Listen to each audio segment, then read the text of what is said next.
London has always had criminals. The largest city in Britain is like a magnet to anyone wanting to make a bob or two, even if that means taking the law into their own hands.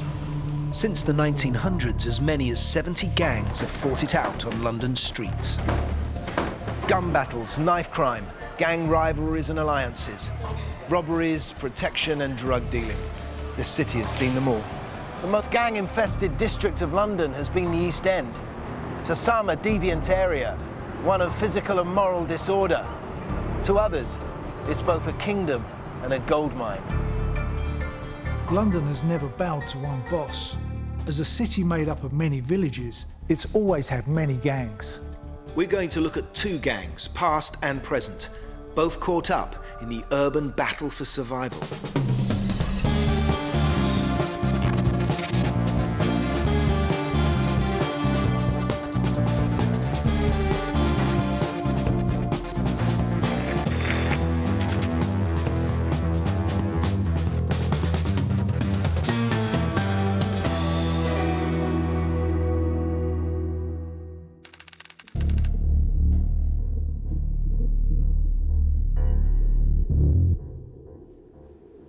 Gangs have come and gone in London, the Second World War putting pay to many of them.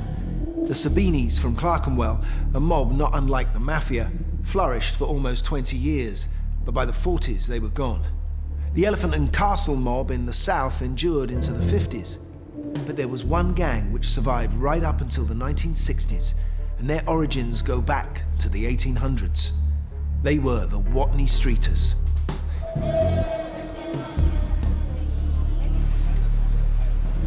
Originally an Irish fighting gang, the Watney Streeters owed their success and survival to one thing: the river. It enabled them to make a good living from the docks, which sprung up beside its banks. To find out about the Watney Streeters, I've come to meet author and historian James Morton. So James, I think we should talk about the history of the docks first. Well, the docks, of course, have been here since people started importing stuff into England. But I mean, one of the principal times was the 18th century, when really sort of the pool of London between London Bridge and Tower Bridge was taking something like 1,500 ships at a time, when it was really only designed for 600. And there were tremendous opportunities for theft from those ships which were not properly guarded, not policed. The cargoes which were coming in were ivory, furs, tea, coffee, anything, and anything could be stolen and was. And what sort of people were working on the docks? Well, generally speaking, an awful lot were Irish immigrants who'd come over, certainly in the 18th century and also in the 19th century, particularly after the potato famines of the 1840s. The Irish immigrants really settled around Wapping.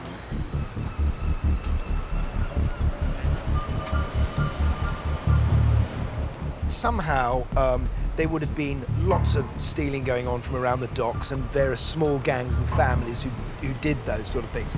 Eventually they all sort of came together, didn't they? Yes, certainly the most powerful collection were the Watney Streeters, and they were the people who controlled the docks, who got work on them, who could get a ticket later on to work regularly, who was picked for casual labour, and so on.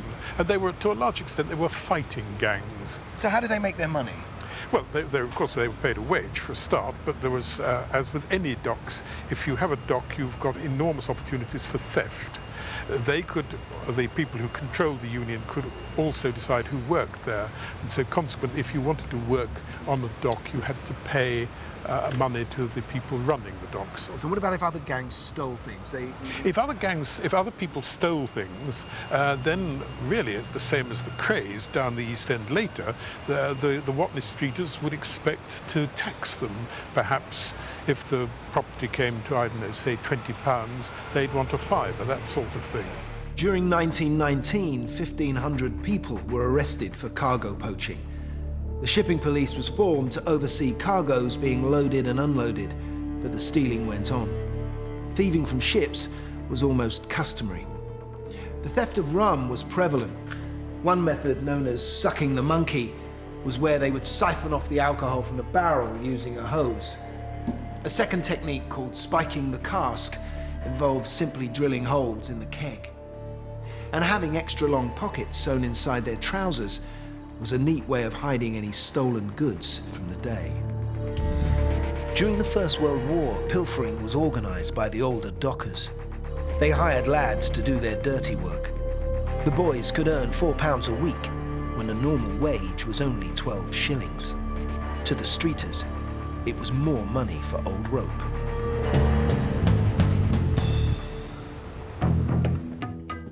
While the Irish immigrants settled down by the docks, 100 years later, a new wave of Asian immigrants were arriving in London. This is Southall in West London. In the 1950s, Indian and Pakistani immigrants came here to find jobs in the factories and at the airport. Now, 85% of the residents here are Asian. The influx of Asians gave rise to the likes of the Teddy Boys and the much more powerful groups like the National Front. The Asians had to defend themselves, so they formed gangs. Now, one of these gangs was called the Tuti. I'm meeting up with a man who has done a lot of research into this, journalist and crime writer, Tony Thompson. First of all, tell me about, when did gangs first emerge in this area? Well, around the Southall area, they really started around the late 60s, early 70s, which was around the same time that we started to get a large population of people from the Indian subcontinent coming to this part of London and setting up shop here.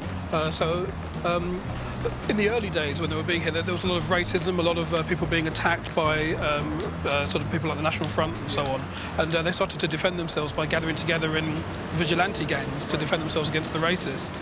But what happened was once the threat from the racists started to fade a little bit, those gangs stayed around, started attacking each other and started preying on the local community themselves.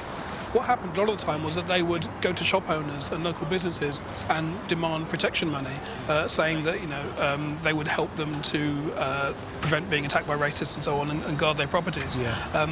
So they were attacking their own community, really? Yeah, I mean, they started off defending them, but then they went into attacking them once the actual problem disappeared because they still wanted to be around. And they thought, well, we might as well make some money out of this, and slowly moved into organised crime. It's actually exactly what happened with the mafia in Sicily as well. They started off the same way, being a group of vigilantes who, once the threat had gone, ended up becoming an organised crime group. Initially, the gang was known as the Holy Smokes, but caste divisions within it created a rift. So the Holy Smokes in the 70s, they were the big gang, the big Asian gang, and they split at one point, didn't they? Yeah, what happened is that the whole Indian community has a big problem with caste. If you're the wrong caste, you can't sort of associate with people of a different caste. And within the Holy Smokes, they had several different castes, and some of the people in the lower caste felt they weren't being treated properly by those in the higher caste, so they ended up going off and forming their own gang, which they called the Tuti. They saw themselves as being from the lowest caste. Tuti means the worthless ones. Where there had been unity, there was now bitterness and rivalry between the Tuti and the Holy Smokes. To find out about the consequences of this rift, I'm going along to see Dr. Avtar Lit, founder of Sunrise Radio, which has been here in Southall since the 80s. The radio station is kind of it's really a centre of a community, right? So when was the first time you heard about the Tuti the Holy Smokes? Well, we used to run a radio station from the marketplace, which is about, in the sort of early 80s, right from the heart of the town. And we used to play dedications and songs to Tuti and Holy Smokes, young girls to call up to say, this next song for so-and-so. We didn't know who they were. I came from outside Southall, and it was just a normal broadcast. It's like a daughter sending a dedication to an auntie or something. And it's only later on we found out that Tuti and Holy Smokes were really local sort of mini gangsters, so to speak. The Holy Smokes, for example, they were made of youngsters. And one would like to think that the pillars of the community would be there to give guidance and disperse. But in this particular case, they actually fostered those gangs. Unlike most outfits that grow from the street upwards, this gang was formed and nurtured by the elders from the top down. The local community actually had a legitimate way of making money. There were community organisations at the time. Control of those community organisations became very important. And this is how gang culture was actually encouraged by the members of the community, older members of the community, the pillars of society, the kind of people who would sit at the local superintendent's office to sort out the community problems. So it was ingrained quite deep, the whole gang absolutely. culture. It was actually encouraged by the community elders. They did it not because they want lawlessness in the community or in the country or in the town. They did it because that was their muscle, effectively, yes, you know, in order to control an organization. Yeah. But you see, basically, this is not something new to the Asian culture. I mean, if you look at the Indian cities of Bombay and all the rest of it, it is almost customary that, you know, a shopkeeper would actually pay the local gang protection money on a weekly basis. It happens today. And you can't even escape from it, you know. Most members of the public didn't know anything about it, but I think, you know, in the early 80s, it's, you know, people starting to fear if somebody would say, well, you know, I'm a gang member so-and-so, people would shy away from challenging that person. So if you were a kid, would you choose to be either one or the other, or were you born into it almost? I think they were actively recruiting people from schools and other things. And I think that, you know, it was almost fashionable to be part of one or the other. Sunrise.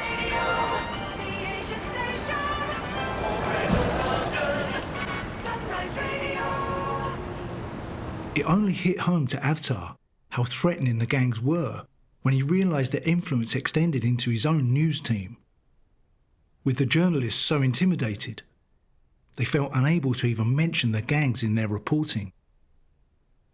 There was one supposed to be head of gang who was sent to prison, and he went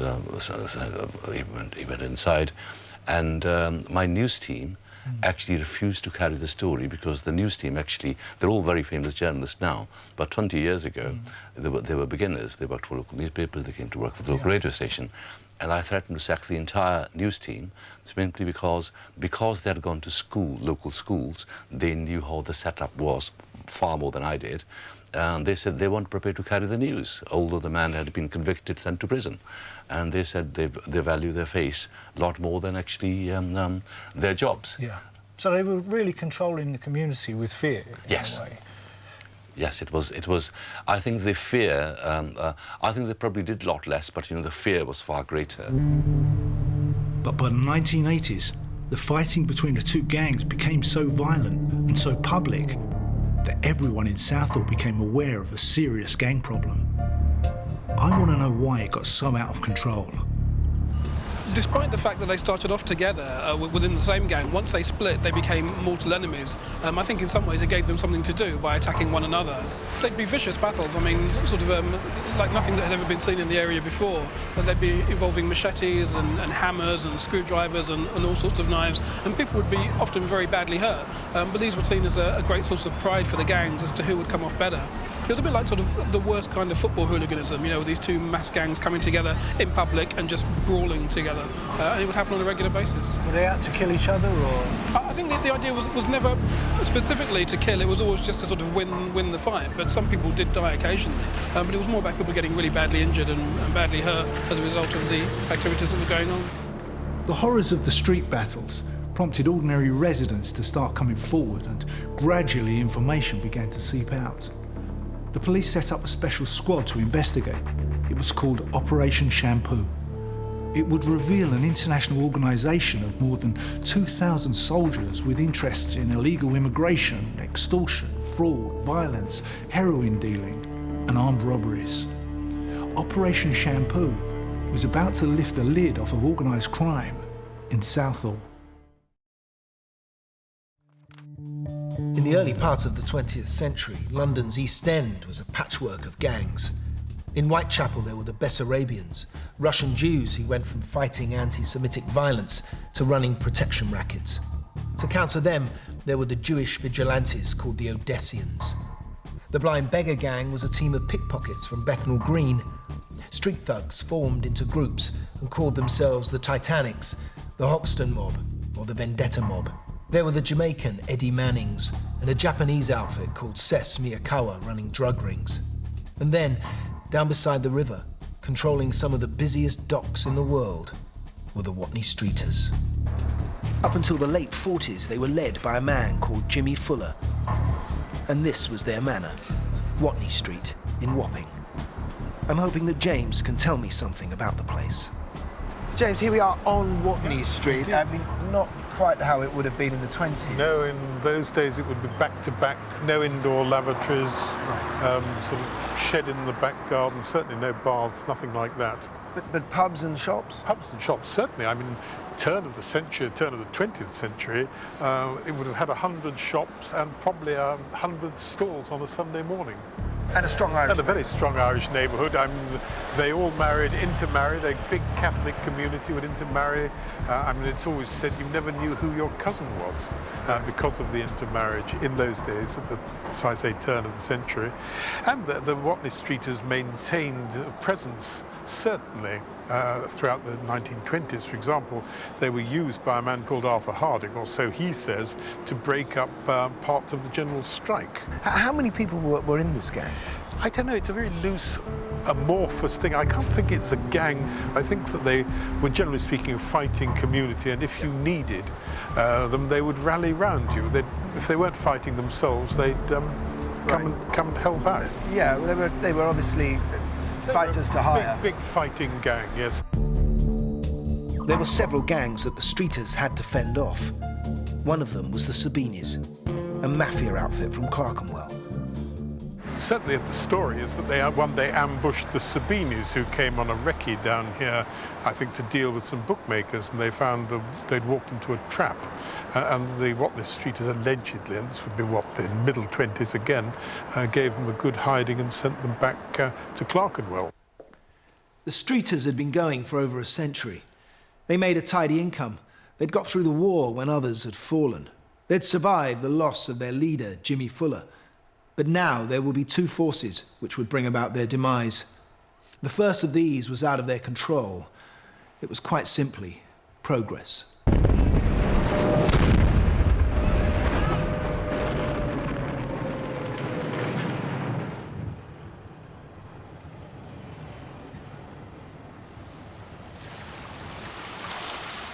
The docks in Wapping suffered heavy bombing during the war. It wasn't worth rebuilding them, and the ships were now getting much larger. They needed deeper water. Trade was moved downriver to Tilbury. By the 1950s, the London docks were closing. And this street was the heart of it. How did it change once the docks started to... Well, of course, you've got terrible deprivations in the war. I mean, you've got sort of Surrey docks, for example, in the war. One night, 380,000 tons of timber was destroyed. So you can think of the terrible deprivation that the East End suffered.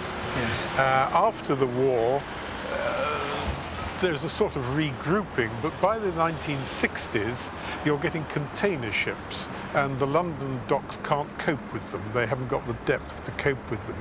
And so the docks moved down to Tilbury. Right. And consequently, the Watney Streeters then, or the people on the docks, start to lose their power. The Streeters began to diversify. They worked with the Jewish gangs in Aldgate, who run the clubs, the brothels, and the gambling joints. They provided protection for them. They'd always had a tough reputation, and they liked to fight.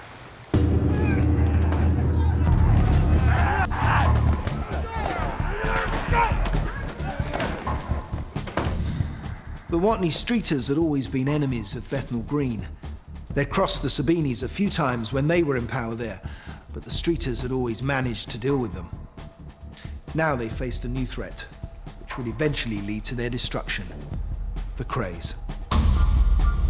What other types of gangs were coming up through the 50s that were making their lives less easy? I don't think they were making their lives less easy. I think, in fact, that the families were getting old. They'd made their money.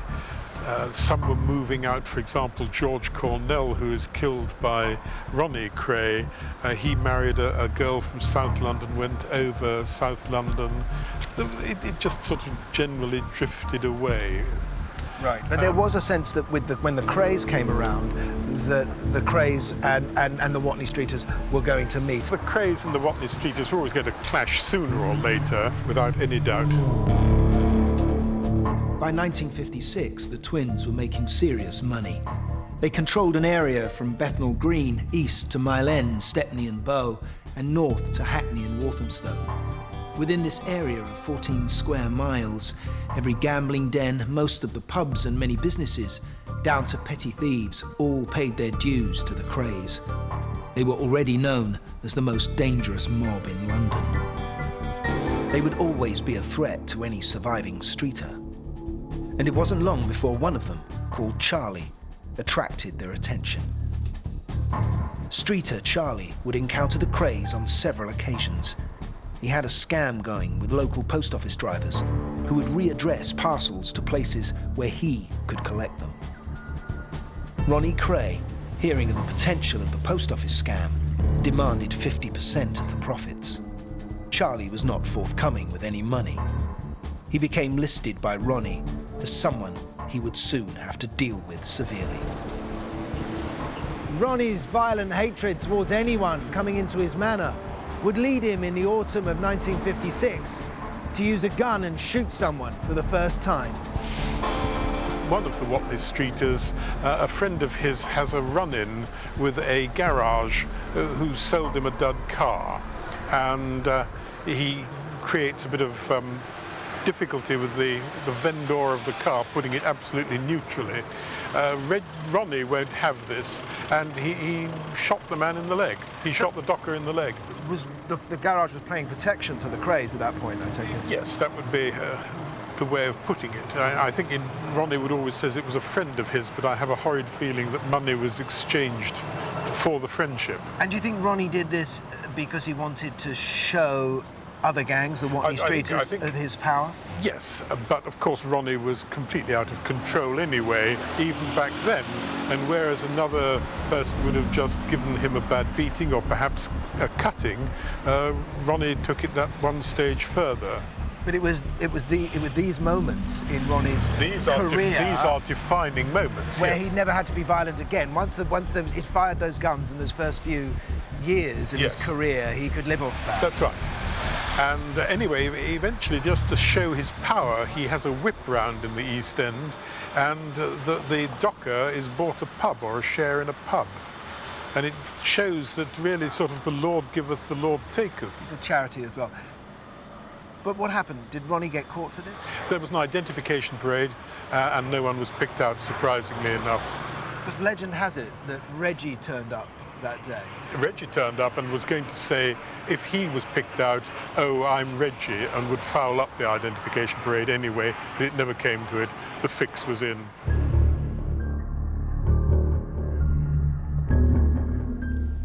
To the Whatley Streeters, this was just a foretaste of what was to come. The Krays were a new breed of criminal, unpredictable, violent and ruthless. Their hunger for power knew no bounds, and they were about to unleash violence of a type never before seen in the city.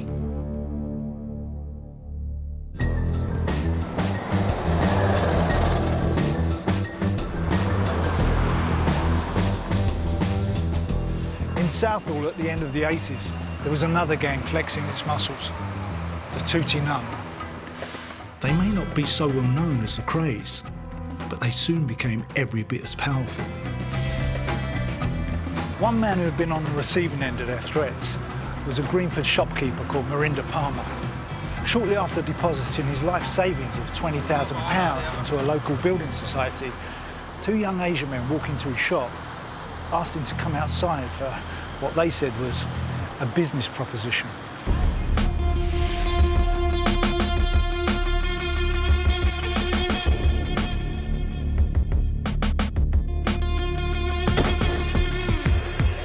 He was directed into the backseat of a car and a gun was pointed to his head. One of them said, "We're the Tuti Nun. You know how important we are, and we want £20,000. It's a simple choice. You either pay us the money or we kill you and we feed you to our dog." Mirinda Palmer withdrew the £20,000 and handed it over 1 week later. Worried that the gang knew exactly how much he had in his account, and terrified that they would return, he phoned the police. I'm meeting up with the man he spoke to, former Detective Superintendent Roy Herridge. Tell me about Mirinda Palmer and his part. Well, I understand that Mr. Palmer was being put under a number of threats in his shop, and it appeared to be protection. Now, I know my officers investigated that, and in the end, the case finished up at the Crown Court, where people were prosecuted and dealt with. That was one of the first people that came over and gave us information as what was going on. And I think after we dealt with the individuals who were dealing with Palmer, then the public had confidence in the team that were investigating matters. And from that time onwards, a lot more information stemmed from that one inquiry. The courage of Mr. Palmer going to the police opened a tiny crack in a vast criminal organisation. But this hadn't brought the Tuti down, because the structure of the gang meant it was almost impossible to penetrate. It's actually a very similar way to the way that terrorist cells work, and that you have an inner organisation and you have these independent cells, and if you bust one of the cells, you haven't broken up the organisation at all, you've just taken out that one cell. And these gangs kind of started working from that model. So if the police did ever have any success and find a few gang members and find out what they were doing and arrest them or put them away, the rest of the organisation was completely isolated and could still carry on independently. By the late 1980s, the inroads made by the police had shown that there was a hierarchy to the gang. At its heart lay a group of powerful men. Up until now, they had remained untouchable. It was this inner circle that Operation Shampoo set out to crack. It would unearth one of the largest heroin smuggling operations ever discovered in Britain. By the mid-50s, the Krays had control of the East End. Now they wanted a slice of the action up west. But the Watney streeter called Charlie, who'd crossed them before, would jeopardise their plans. In 1956, friends of the Krays called Jones and Ramsey took over a drinking club in Soho called the Stragglers Club. Jones and Ramsey called in the twins to handle any troublemakers. Reggie and Ronnie were delighted to form a partnership with them. But like a bad penny, the Watney streeter Charlie would reappear. Jones got into an argument with him. Charlie beat him up severely. Now his business partner Ramsey, together with the Kray twins, would retaliate with a merciless attack. So, James, this is where the fight happened at the Britannia. It's now a perfect fried chicken place. Absolutely, and it's just, of course, by the Shadwell railway station. And this is where Reggie, Ronnie, Billy Jones and Bobby Ramsey came looking for the Watney streeters who had done up Ramsey.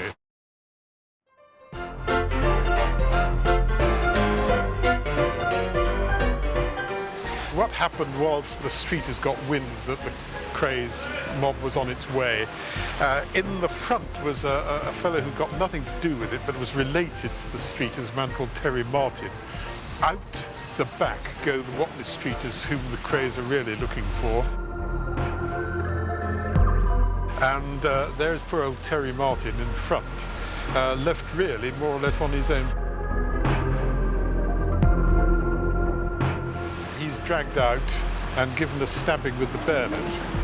By who? By We know. Ronnie, and possibly Bobby Ramsey. It's difficult to know who really does what, but they all give him a terrible hammer. Just here on this Just pavement? here on this pavement, yeah. And where the Watney streeters Have decamped, yes, very sensibly. Interesting, but it sent out quite a big signal to the Watney streeters. It did, and instead of having taken their revenge on Terry Martin, they then went looking for these cowardly Watney streeters to give them a lesson. I think Bobby Ramsey runs a traffic light, and in those days you might find police on the street, and they're pulled over, and there's a blood-stained bayonet and various other ammunition and equipment in the car. There's some blood on Reggie's tie, which he explains to the court when they go to the Old Bailey, that it had come from a nosebleed while he was watching a boxing match. It was somebody else's blood that had leant out of the ring, and the jury wore it, and there was no DNA in those days. Ronnie gets 3 years, Jones and Ramsey get 5 and 3 years. The Kray twins were tried for assault on Terry Martin. Their attempt to bribe him had failed. In court, the jury accepted that the bloodstains on Reggie's jacket might have come from boxing in the gym, and he was acquitted. Ronnie had no such luck. He took the fall and went off for his first stretch in prison for 3 years. Ramsey got 5, Jones 3. The Stragglers Club was shut down. The Krays were out there getting their hands dirty, but the outfit I'm looking at, a Hindu gang called the Tuti, is a totally different setup. On the street level, there's intense gang rivalry, but at the top, the bosses delegate. They don't fight, they work together. They're not interested in rivalry, they're interested in making money. The inner circle at the top scoops up all of the money from their scams and puts it all into the big money maker, heroin. The inner circle of the Tuti were always removed from their crimes, insulated, you could almost say untouchable. But there's always that one fatal slip, that little chink in the armour. And in this case, when it appeared, Roy Herridge and his team on Operation Shampoo jumped on it. As well as making around 80 arrests among the Tuti, Operation Shampoo also stumbled upon more senior gang members. One of them, called Barkat Khan, began to bribe witnesses. How does Barkat Khan fit into all of this? But once the police started Operation Shampoo, they obviously had a number of court cases that resulted. In one of those cases, one of the witnesses was bribed, and the person who was accused of putting the bribes in was this character called Barkat Khan. As a result of that, the police then started following him to see what he was involved in. And it turned out that he was a massive heroin smuggler on a scale that the police had never really come across before. Certainly in this part of London, no one had ever been operating on that kind of scale. The Khan case gave a real insight into the methods used by gangs to import heroin. The distribution was through gang-owned restaurants who can safely import large quantities of goods from India and Pakistan on a regular basis. They have a high cash turnover, extensive storage space, and no one ever looks suspicious going into a restaurant. Barkat Khan ran a highly sophisticated, well-planned and lucrative operation. All the money the Tuti made, in their other frauds and scams, the protection money, the credit cards, the bogus mortgages, was all invested into a massive and regular smuggling operation of heroin into Heathrow Airport. It involved a vast network of gang members, men and women, all working together. It all depended upon couriers, trusted friends or families from the gang, and usually women. They would be flown out of Heathrow to India or Pakistan. They would usually go for a few weeks and be able to visit their families and have a paid holiday. But on their return, they would bring back heroin. Boarding and body checks in Pakistan could be easily avoided. The gang wielded considerable power there. Officials could be bribed to turn a blind eye. But it was the return trip to Heathrow where the gang's ingenuity and planning would be critical. With vigilant customs officials and the latest scanning devices, it would be risky trying to smuggle the drugs through customs. But the Tuti had a simple, undetectable and foolproof solution. When the couriers entered the baggage reclaim area, they would slip off to the ladies' toilets. There, they would remove the packages of heroin. Each courier had been given a key to the tampon dispenser. Here the drugs were hidden, and the courier, now totally clean, could pass through customs and leave the airport.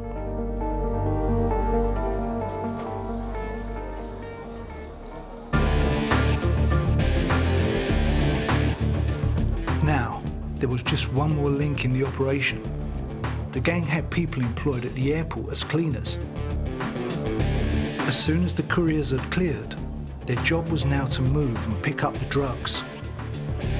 Once in their hands, it was no problem to take the drugs out of the airport. With so many people regularly going back and forth, nothing looked out of the ordinary. This operation didn't raise any suspicions. That must have involved the gang being everywhere, right? Working in airports. Yeah, I mean, what they did was actually got gang members to go and get jobs in specific places if they knew that they would be useful to them in terms of getting drugs into the country. So it was a very sophisticated operation from that point of view.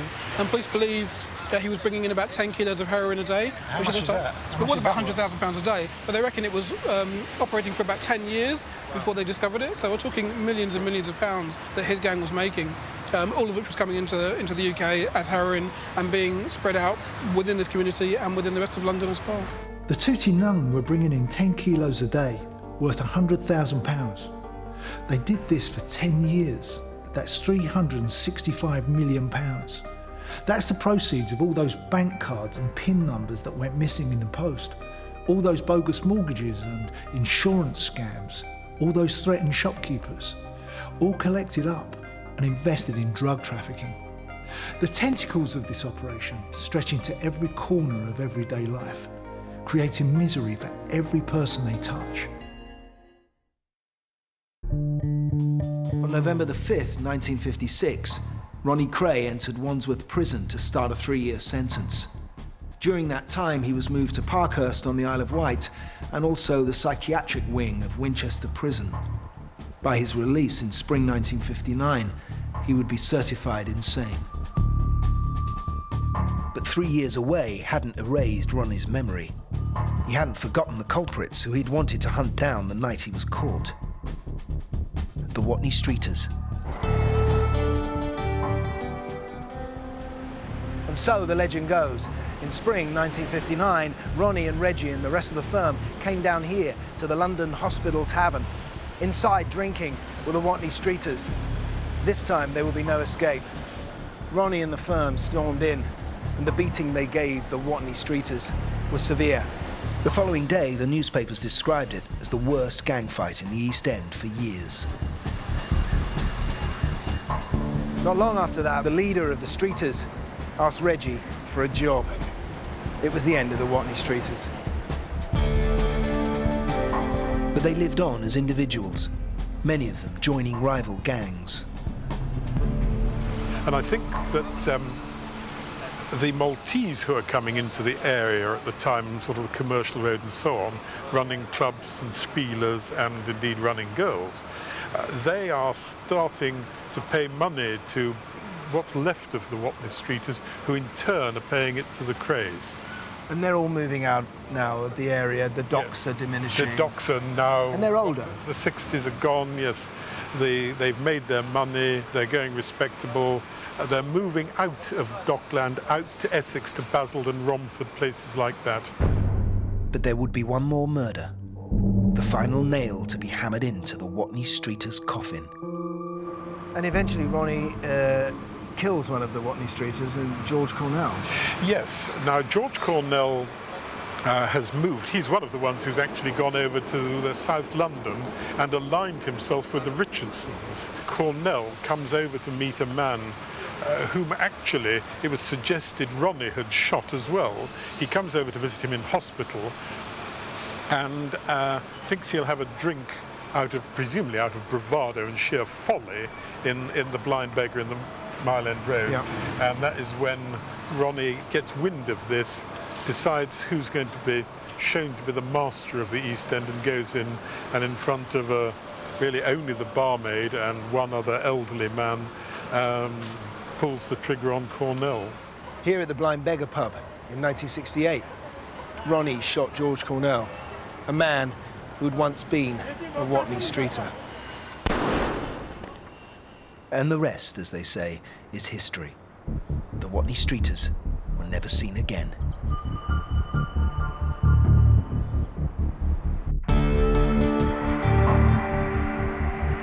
In Southall, Operation Shampoo had unearthed a massive smuggling operation, bringing £100,000 of heroin into Heathrow Airport every day. It had been run by a man in the inner circle of the Tuti gang. His name was Barkat Khan. How did they catch him in the end?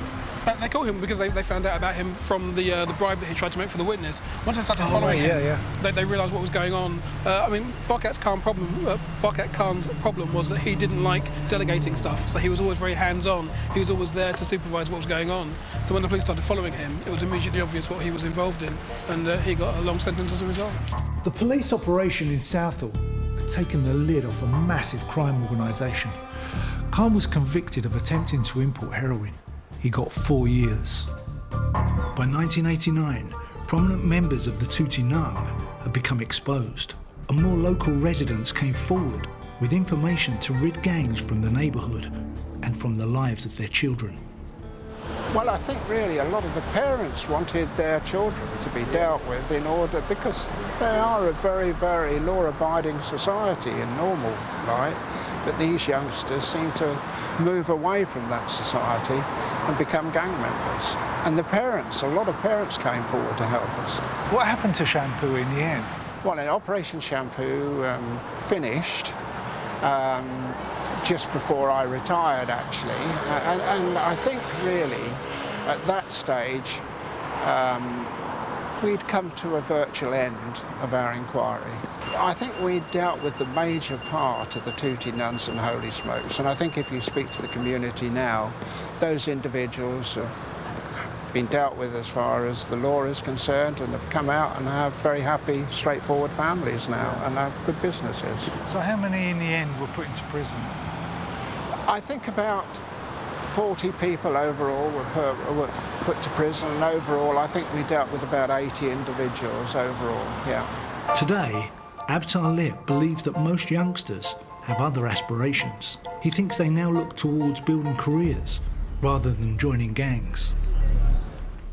I think there has been, in the last few years, people who have recently arrived from India or whatever, they think they've got 4 or 5 people put together, they can actually put pressure on the others, but they're not gangs as they were, you know, in the 80s. They no longer have the glass ceilings which they used to have in 1780s. I think people now... That's true, that's a really good point. People feel they can achieve anything now, you know, so therefore, the same people who were probably members of the gang, they're probably coaching their daughters and sons to become accountants and doctors, not gangsters. But Tony Thompson is less optimistic. So the Tuti Nun finished, but completely? I think Operation Shampoo definitely shut them down for a while, but like all of these things, they only really became more sophisticated and realised what they needed to do to not get caught in the future. So I think they're still around. They just keep a much lower profile, they're not quite so showy, and they're not quite so obvious, but they're still there and they're still making money. Well, I think what's interesting about youth gangs these days is that it's become a kind of career path. It used to be a sort of phase that you went through. You'd be in a gang, you'd hang out with your mates, and when you got to 18 or so, you'd give up because there was no money in it. But now, even at a young age, you can make a lot more money out of being in a street gang than you can from doing a legitimate job. So a lot of these young kids end up just on the first step of a career ladder that takes them into more serious crime, into armed robbery, into major league drug dealing by the time they're in their 20s. Southall is ever-changing. Just as the British and the Irish moved further out in the 1950s, so now the Sikh population followed them. New communities are moving in from Somalia and Afghanistan. The area is becoming more diverse. Heroin still plagues the Southall community and the country at large. Because of gangs like the Tuti Nun, the price of a gram of heroin has dropped from £100 to £40, while the purity has doubled. Since the millennium, a new generation of gangs have developed. They're fragmented, less organised, and nothing on the same scale as the Tuti Nun. But perhaps that's just appearances. Perhaps we can't see what's really there. All we know is that drugs are still on the street, cheaper than ever. So someone's still bringing them in.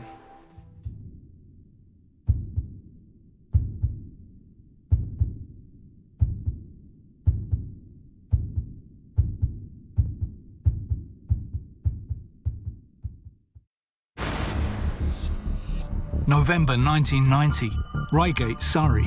Like a scene from a movie, gunmen ambush a Securicorps van carrying large amounts of money.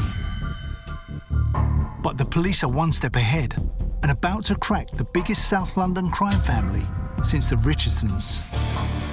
In the 20s, a different family was controlling the streets of South London. One of them, the so-called Queen, Alice Diamond, was about to lose control and bring about her downfall. Her gang of 40 thieves was the biggest shoplifting network Britain had ever seen. In this programme, we're going to be looking at 2 gangs, both from different eras, but both fighting over the same piece of South London turf. We'll be looking at one of the oldest and longest running gangs of all time to see why they were so successful. And what happened to that same South London turf after the 60s? and how the gangs there have remained in competition ever since.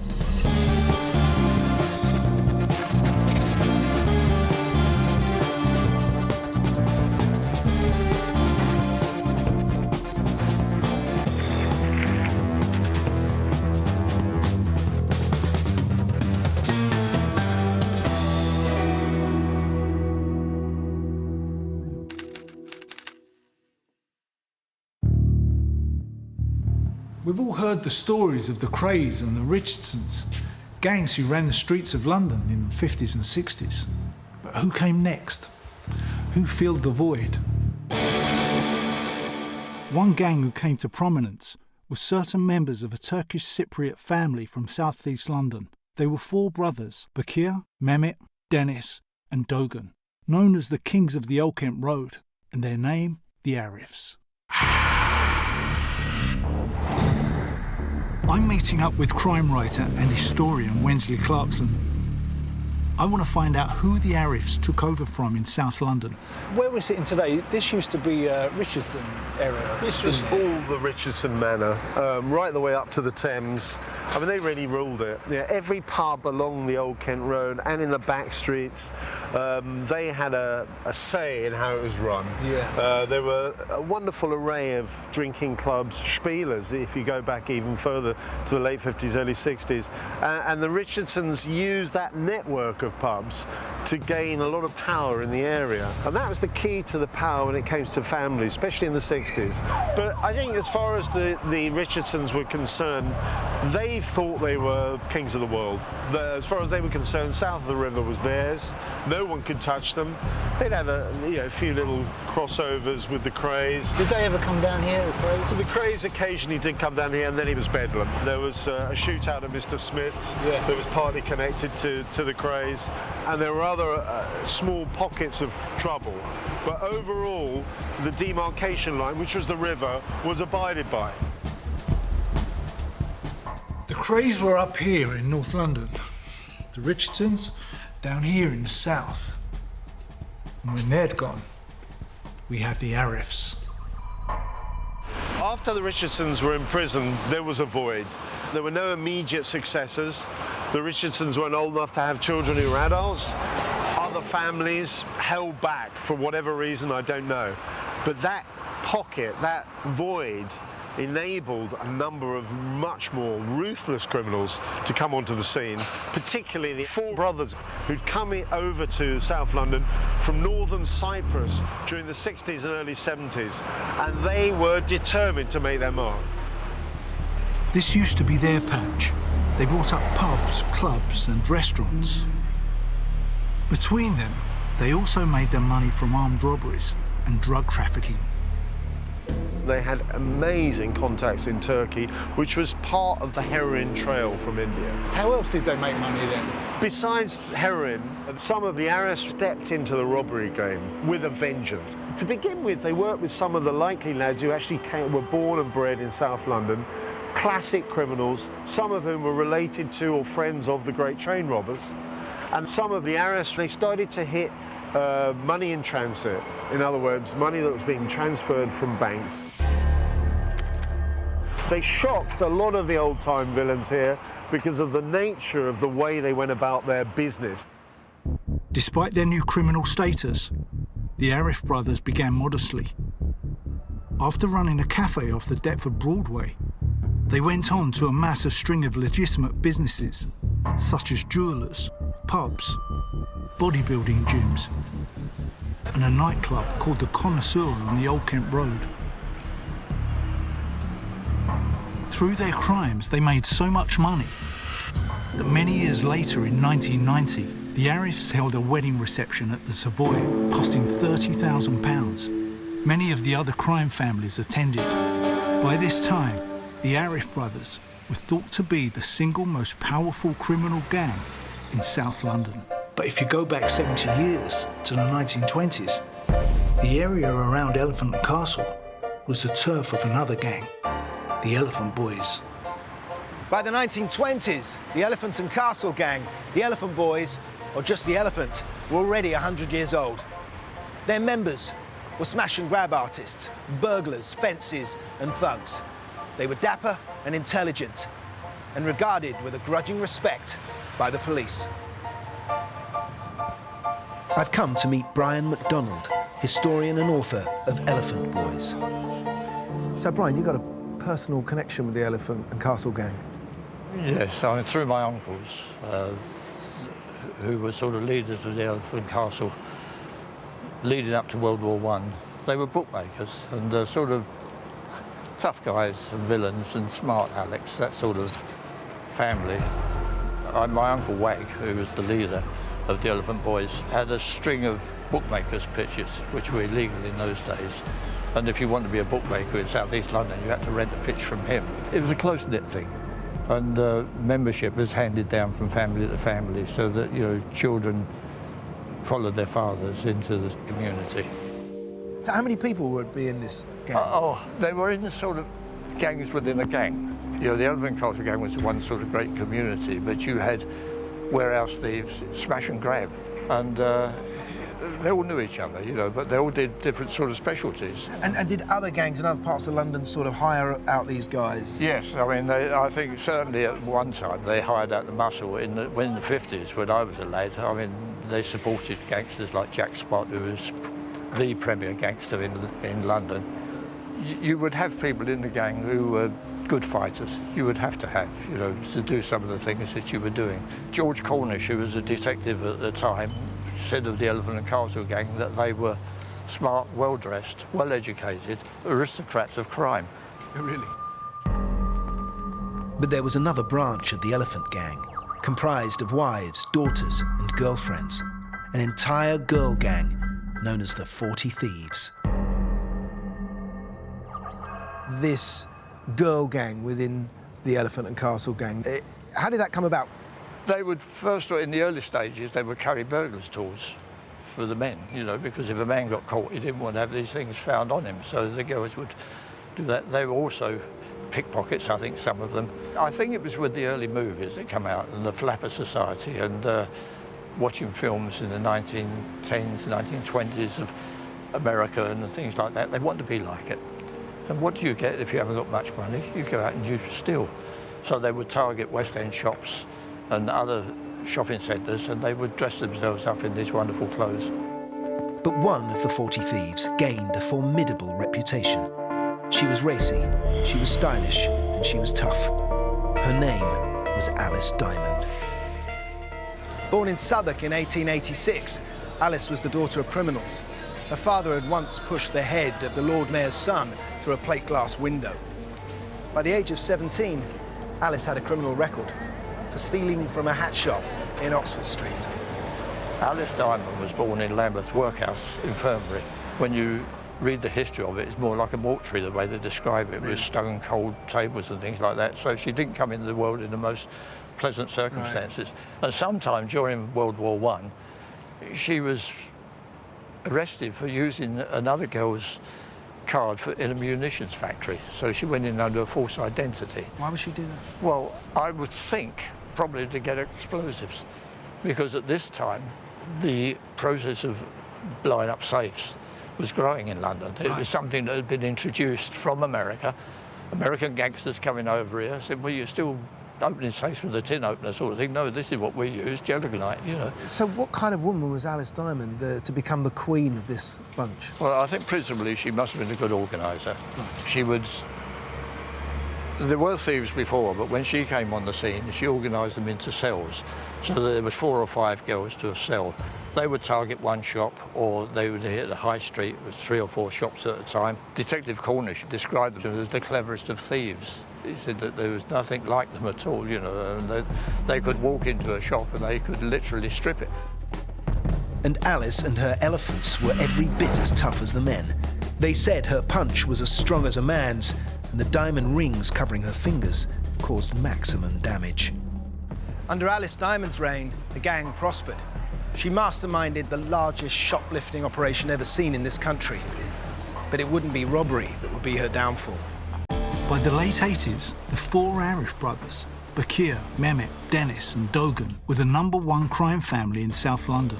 They had enough money to indulge any passion. They could relax and enjoy the lifestyles of millionaires.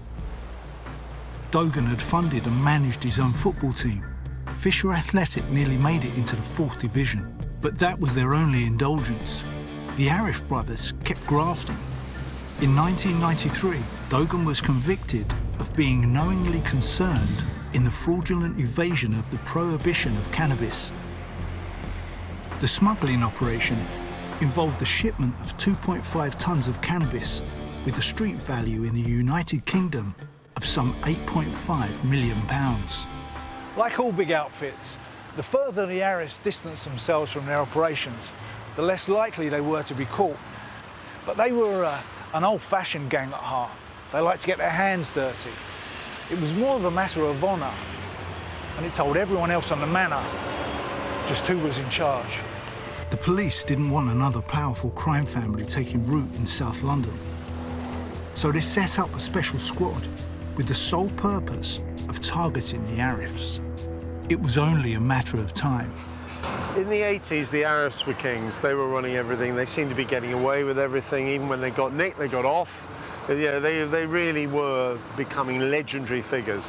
But then in late 1990, everything started to unravel. They decided to hold up a security van in Reigate in Surrey. What they didn't realise was that one of their associates had tipped off the police, who in fact encouraged the entire robbery to still go ahead.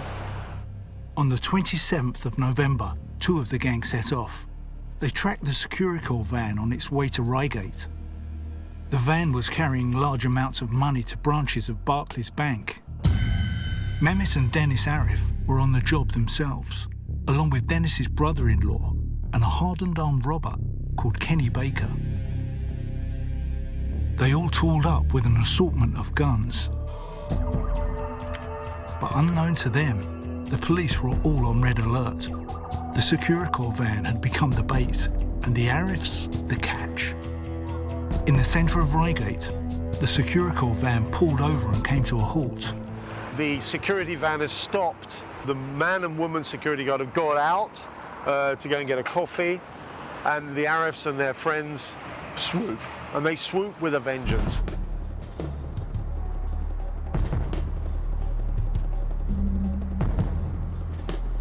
They were wearing Ronald Reagan masks, which must have been absolutely terrifying, because the police have turned up, because of course they knew about it, they were waiting.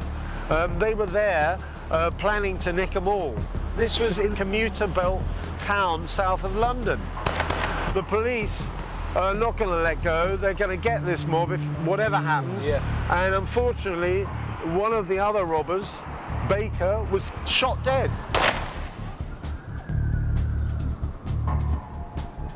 The Arifs were nicked, and this was a pivotal moment for them. It was a pivotal moment because it was the beginning of the decline of the Arifs, because it broke the family up in a way they'd never been broken up before. Mehmet and Dennis, together with their brother-in-law, Anthony Downer, were arrested. Kenny Baker lay dead. It was a massive dent in the Arifs gang and a major breakthrough for the police. But they could never have anticipated the violence which would soon follow.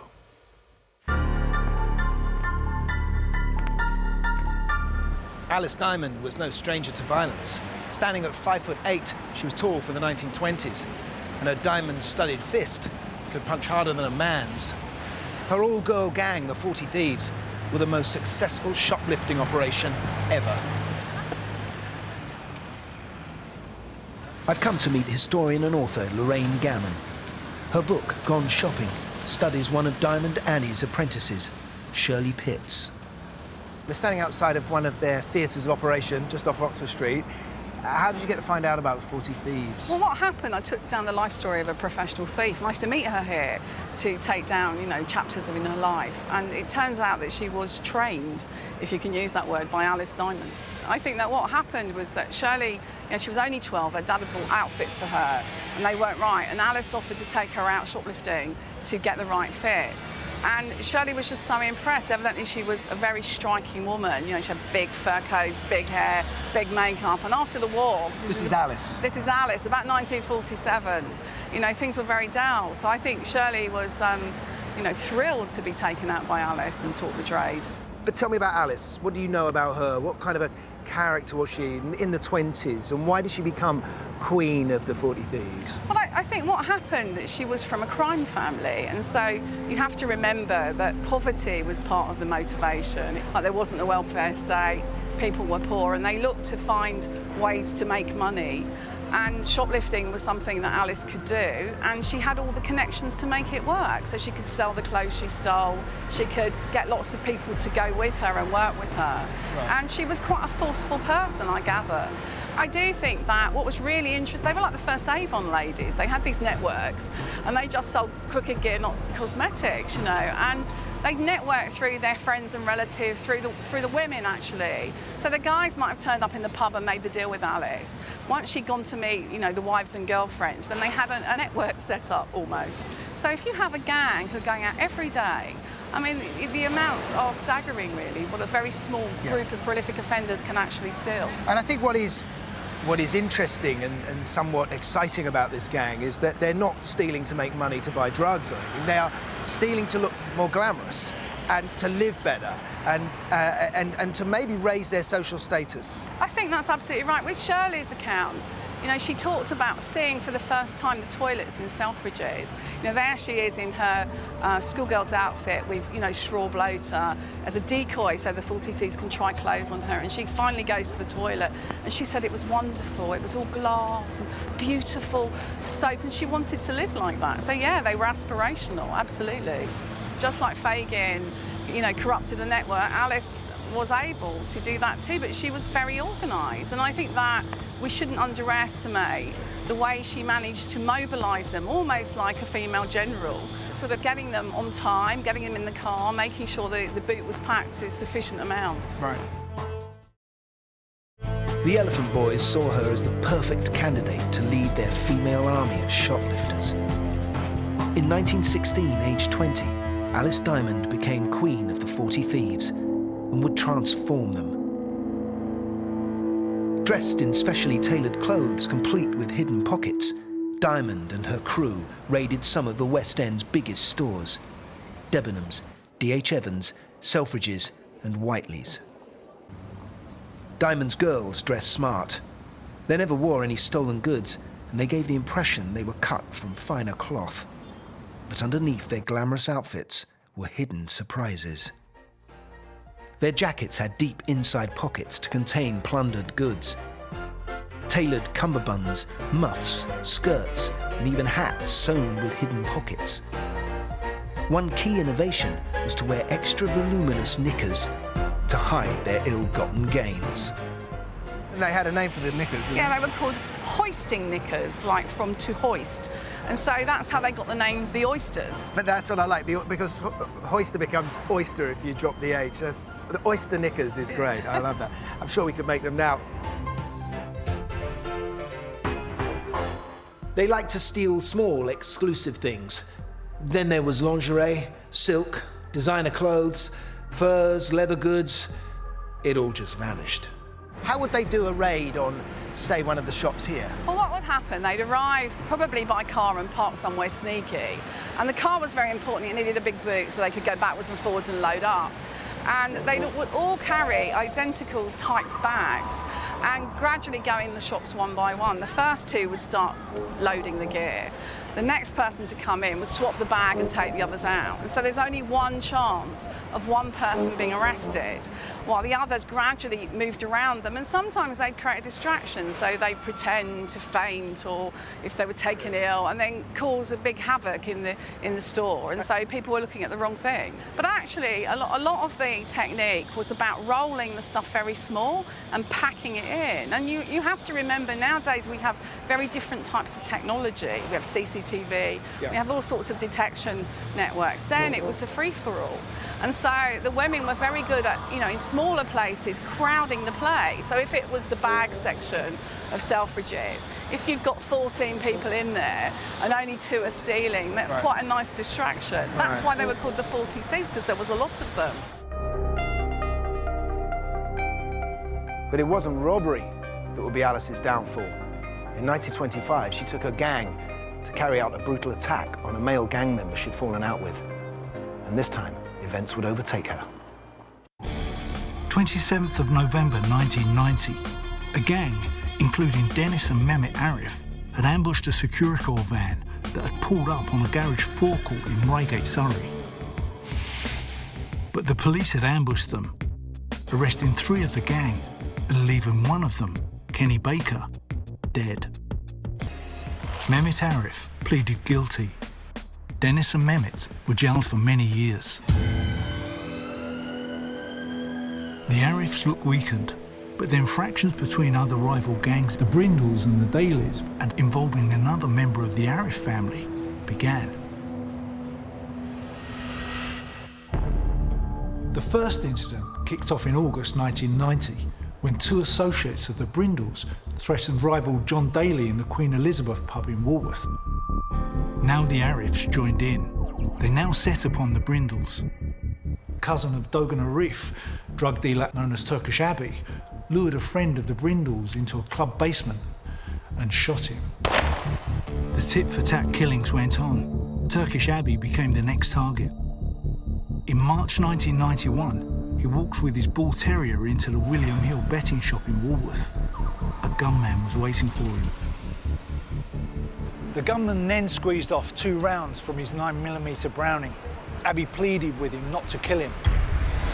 He then grabbed the man from the shop, using him as a human shield, dragged him outside. He was shot again, this time in the back. Turkish Abbey staggered 400 yards to a friend's house on the Kings Lake estate, where he's alleged to have whispered the names of his killers. He died shortly afterwards in hospital.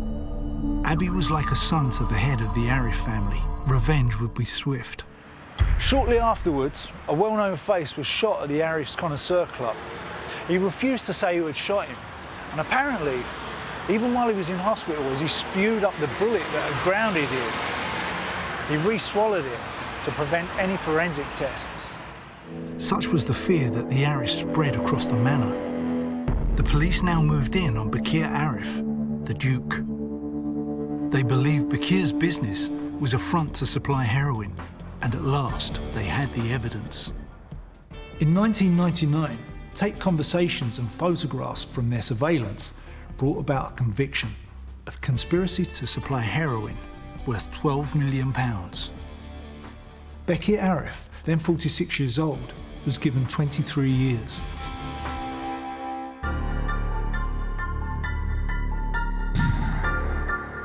The downfall of Alice Diamond and her 40 Thieves was also coming. Fractures began to open in the gang, and a squabble between 2 girls would escalate into a full-scale fight, spelling disaster for them. On the evening of the 19th of December 1925, here at the site of the old Canterbury Social Club, 2 of Alice Diamond's 40 Thieves, Mari Jackson and Bertha Tappenden, started to drunkenly throw insults at one another. Mari Jackson attacked Tappenden with a broken wine glass. It cut her face. And then Jackson's father, Bill Britton, joined in. He punched Bertha. So, Brian, we're on the cut at the moment where the argument first started. Yes. What started this row? It was between 2 girls, Mari Jackson and Bertha Tappenden. Did it happen in the street or...? No, inside the club. Inside the club? They got a row, and there's... Bertha Tappenden said at one stage, Mari called me a bad name. Her father threw a glass of stout over me, and she was hit in the face with a flying glass. And Mari bit her finger. So, and there was quite a brawl going on.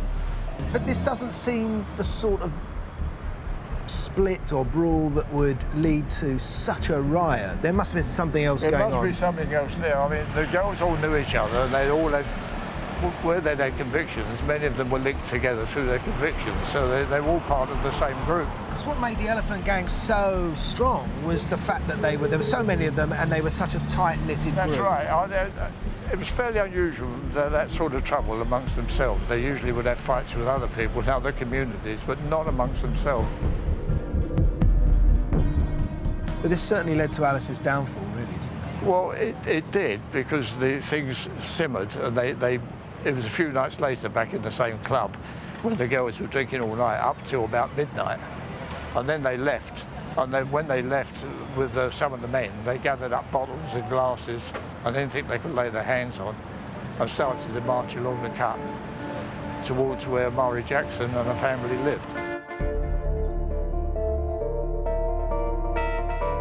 Alice Diamond led the drunken rabble to attack Murray Jackson's house, where she lived with her mother, Mary, and her father, Bill Britton. So just talk me through it, Ryan. What happened when they got here? Well, the house was about here. 30, 40, maybe more people crowded in this narrow street, all armed with bottles, bricks, all well bevied, but there would have been a lot of hangers-on as well at the same time.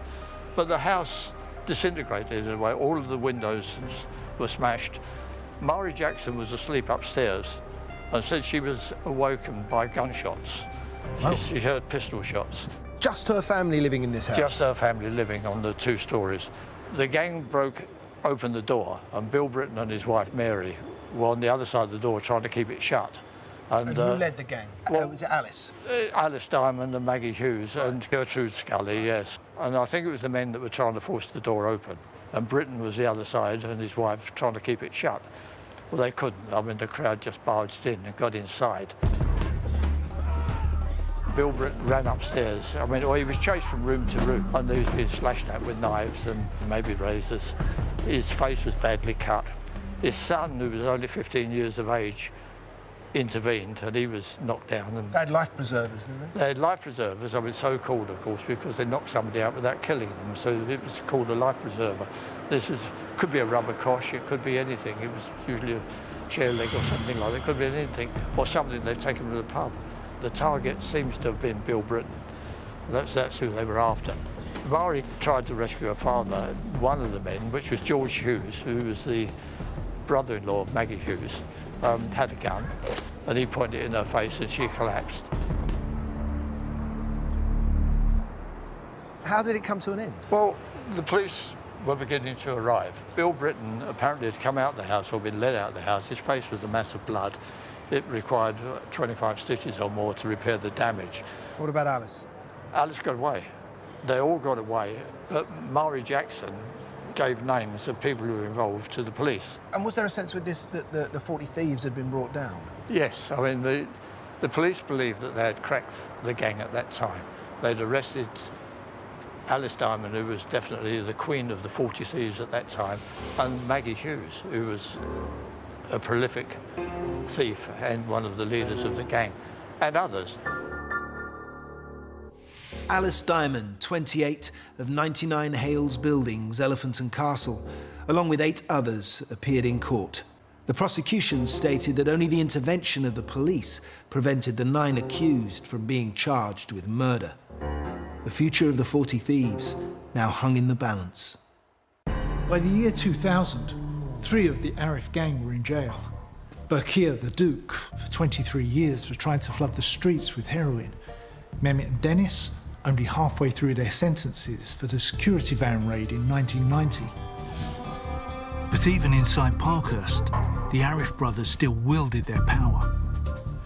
So we've got Dennis and Mehmet both went to Parkhurst, and also Duggan was put away. What was life like for them in there?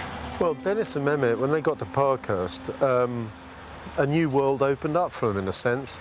They were treated with great trepidation initially, and of course in Parkhurst were some of the real criminal legends of that time, including the great train robbers, and later the Brinksmat robbers, etc. And they were running everything through a combination of the fear factor and money, because one mustn't forget the Arifs had a lot of money. You know, most of the money that they stole was never recovered, and it was being reinvested all the time. So they used all of that, all of their resources, and they took it inside prison. One of the fallacies of prison is that for some reason you can't get hold of your money. Of course you can get hold of your money, or people can be paid outside on your behalf for services you obtain or render inside prison. And both the Arifs who were in Parkhurst were reveling in this.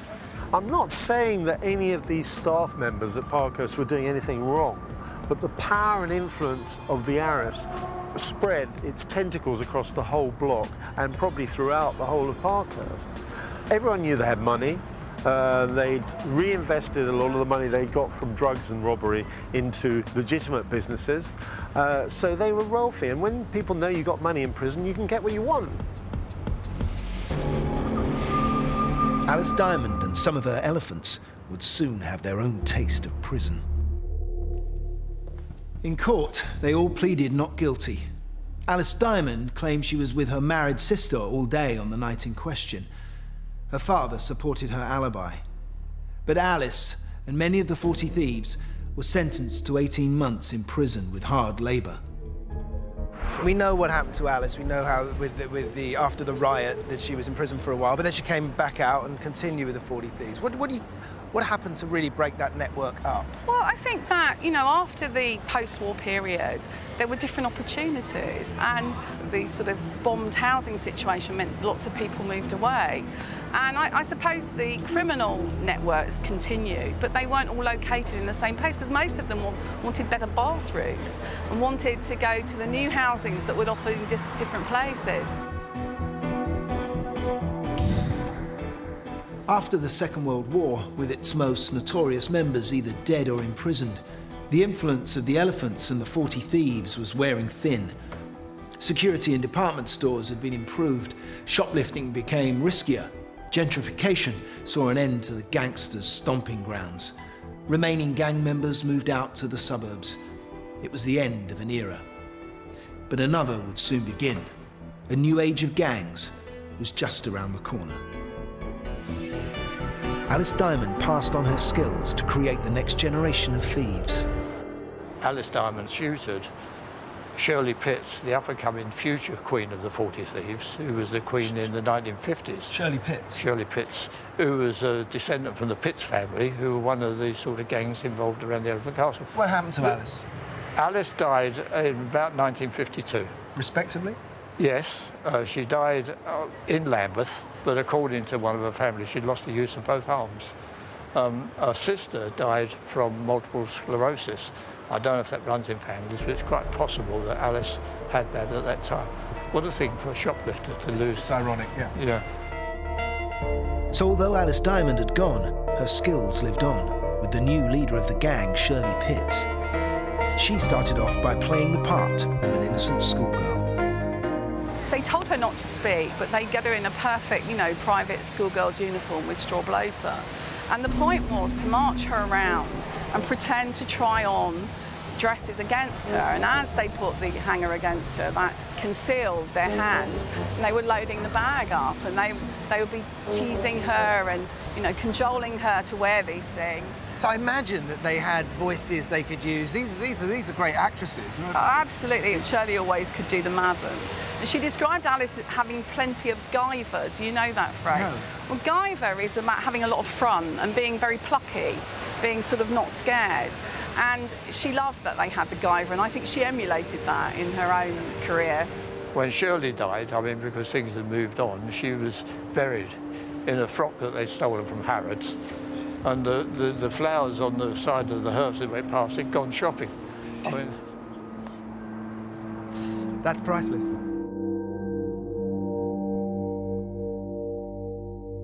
Times moved on also for the Arifs. Some of them had a stab at going straight. When I came here 12 years ago to meet Doug and Arif, this particular building was a slot machine factory.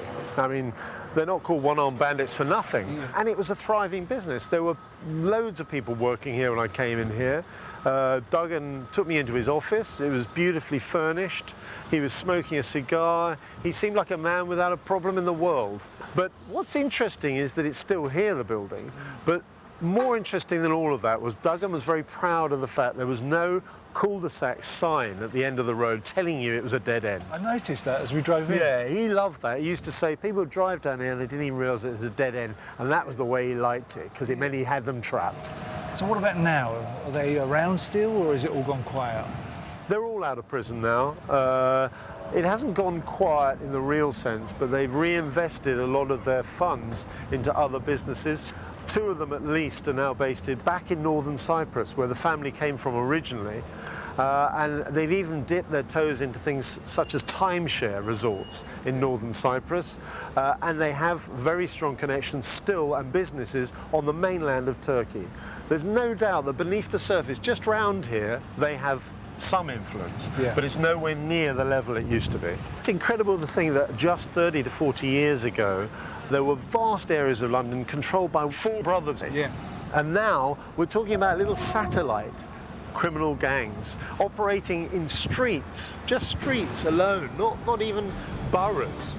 And they are not likely to ever spread their wings in the same way that the Arifs or any of the others, like the Richardsons and the Krays, did before them. Violent, armed and dangerous. The Arifs would take on an armed robbery as well as running a massive drugs importation business. Unlike today's gangland, fractured by postcode territories and paranoia and division, the Arifs were the last of the old-style London gangsters. They aimed big, they worked as a group. People knew who they were, and they feared them. In 2008, an illicit message sent from inside a British prison orders the murder of a teenager in Sheffield. A supposed traitor becomes a marked man. Same city, the year 1925, 83 years earlier, and a brutal beating leaves a man dead. It's the first gangland murder Sheffield has ever seen. It sends a shockwave through the city, earning it the title of Little Chicago. We'll be looking at 2 murders, both shocking, both caused by violent gang feuds. We'll see how a giant gambling empire split to create Sheffield's gangland. And how that continues to this day, played out with guns in backstreet turf wars. We'll be finding out what triggers such violence and the measures the police have taken to break the cycle of crime.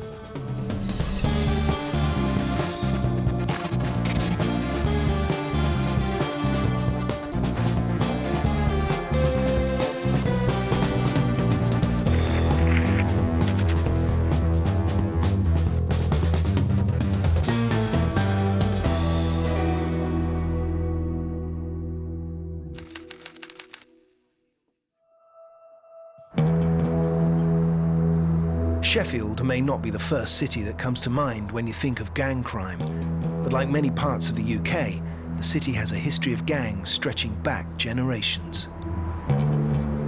At the time of the First World War, gangs in Sheffield didn't make their money from drugs or protection rackets, but from this, the game of pitch and toss. You place 3 coins on the ends of your fingers and then toss them. Tails, tails, heads. Believe it or not, betting on this became big business for the gangs of Sheffield, beginning a turf war which continues today. But what allowed a simple game of chance to take such a firm hold of the city?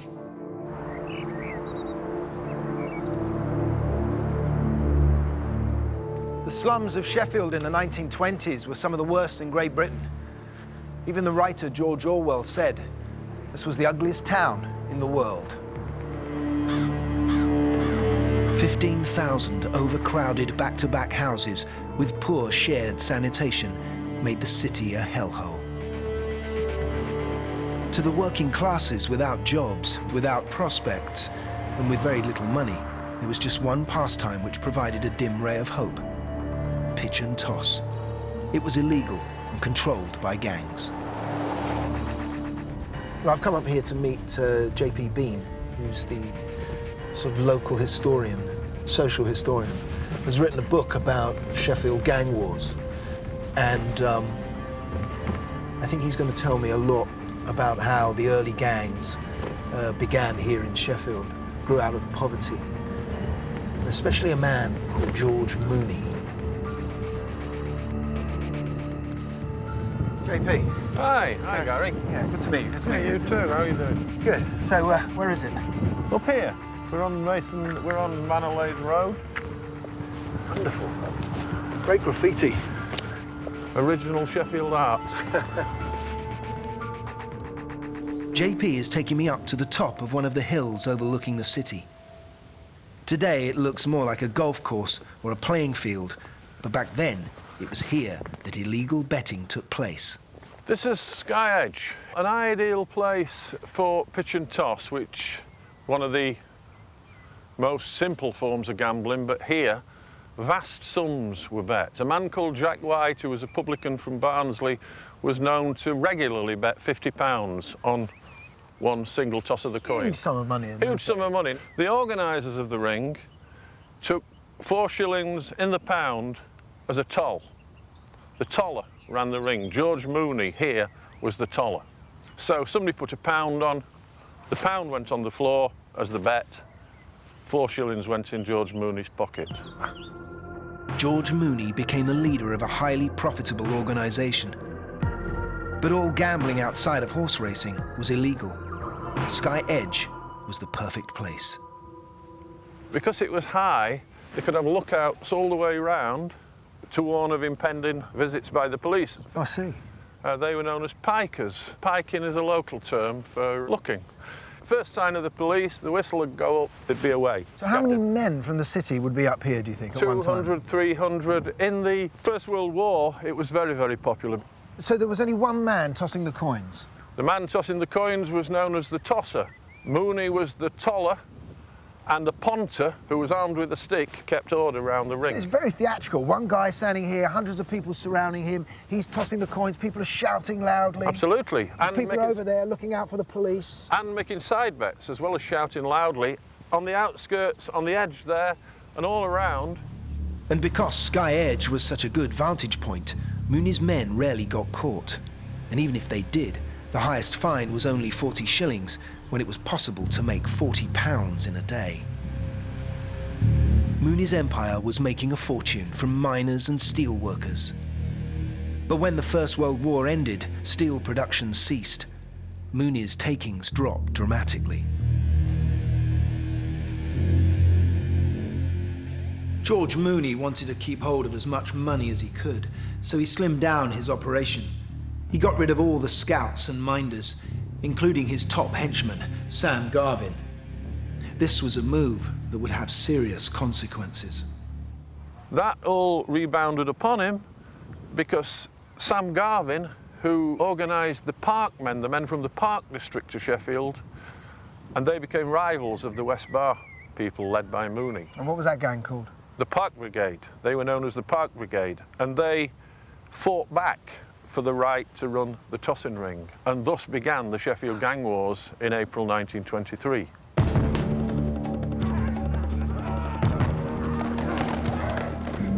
The feuds between the Mooneys and the Park Brigade would push gang warfare in Sheffield to a new level of violence, earning the city the name of Little Chicago. It became the forerunner of the turf wars, which threaten the city today.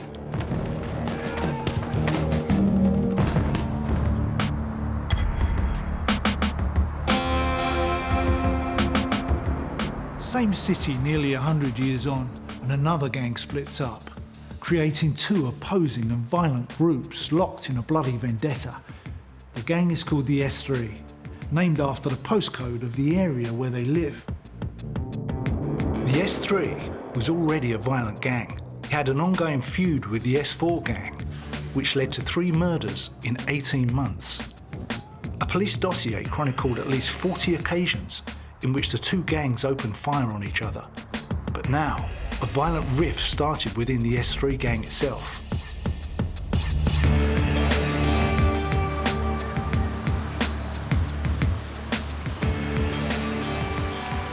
So the S3 area covers 2 districts, Pittsmore and Burngreave, splitting the S3 gang into 2 separate factions. Both sides are fighting to control their drug-selling territories. But what's more important to them is to reinforce their reputations. To understand the makeup of this culture and this city, I've enlisted the help of Alan Macaulay, Principal Lecturer in Politics and Sociology at Sheffield's Hallam University. He's going to take me on a tour of the city. But at the moment, we're in a system of cutbacks. Yeah, it's understanding the gangs in Sheffield is a mixture of politics, of social issues, of drug culture, also of understanding young men in the 21st century. And a lot of them feel almost bypassed. Because of that, you get distortions, whereas, if you and I fell out, we probably wouldn't talk to each other for a few weeks. We certainly wouldn't try and stab each other or ultimately shoot us. It's about, you have, in some cases, disrespected me, and in some of the cases stabbed or defigured someone. So it's then a revenge for that, and it's about a reputation that's built up both by word of mouth, but now particularly through social media, through Facebook and all the rest of it. And that is increasingly playing a role in keeping these feuds going on longer. So even in a kind of modern society, they've become isolated and have become outside the norms of Britain in the 2000s. A lot of them have friendships going back years. In fact, some of the S3 people were friends from the ages of 4 and 5, apparently then fell out over relatively trivial issues, sometimes over a small amount of drug debts, which can in some cases be as small as 50 quid. So they're not making any money, these gangs? No, they're disorganised criminals. They're dealing in relatively small amounts of cannabis, crack cocaine, occasionally heroin, although not very often. Their disorganisation has led to levels of violence that are probably unheard of. A teenager in Sheffield was building his reputation in Pittsmore S3, but he became targeted by the rival faction. It would be fatal. Around lunchtime, on Friday, July the 11th, 2008, he went into French's Barbers, which stood on the corner of Spittal Street. It was the last haircut he would ever have. Little Chicago was about to show its ugly face.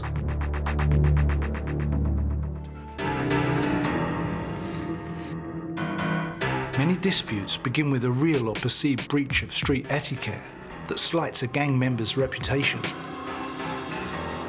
Members are expected to defend their reps, their reputations, and the most minor incidents can escalate into feuds.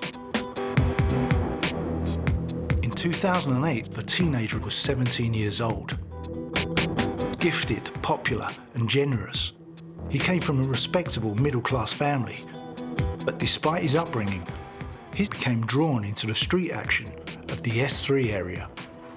It's alleged he had a street pitch to sell cocaine. A composer of rap music, he even boasted in one of his raps that, "I can cause more chaos than World War II." But the S3 territory that he liked to be seen in had become divided. Tensions on his turf were running high, and now about to erupt into violence. It all started when one half of the S3 gang accused him of giving away the whereabouts of a cousin of theirs, resulting in him being knifed almost to death. They were now about to teach him a lesson. After following him for 1 week, the gang were ready to strike.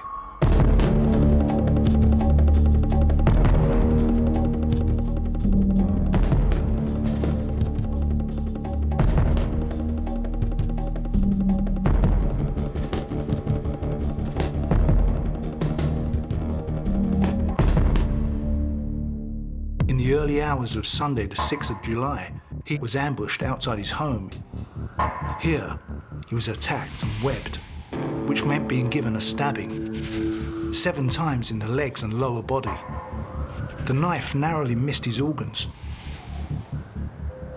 He managed to stagger home, and he was rushed to hospital.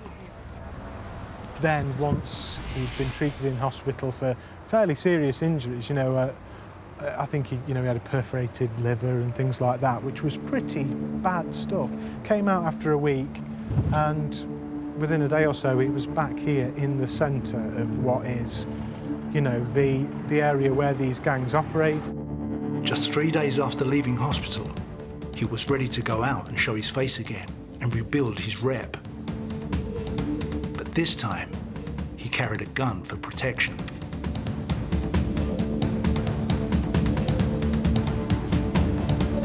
He made his way back into S3 territory and headed for Spittal Street in Pittsmore.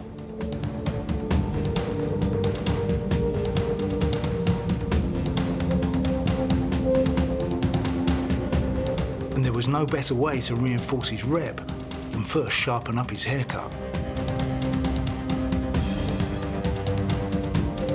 French's Barbers was a popular place to hang out and be seen.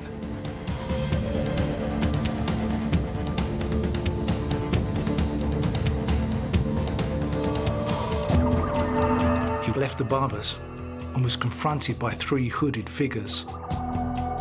He took out his black handgun, but raised his arm too late. He was blasted in the back from close range with a sawn-off pump-action Beretta shotgun.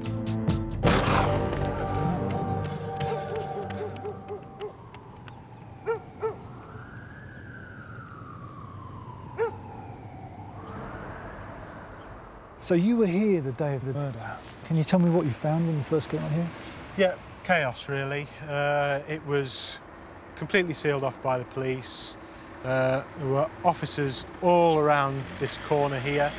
A lot of onlookers who, you know, were obviously shocked and aware that something major had happened here in broad daylight. This is the actual shop where he was when the two guys came, opened the door and essentially called him out onto the street. He came out of the shop and was shot in the back here on the street. But when he came back here, he was holding a gun, wasn't he?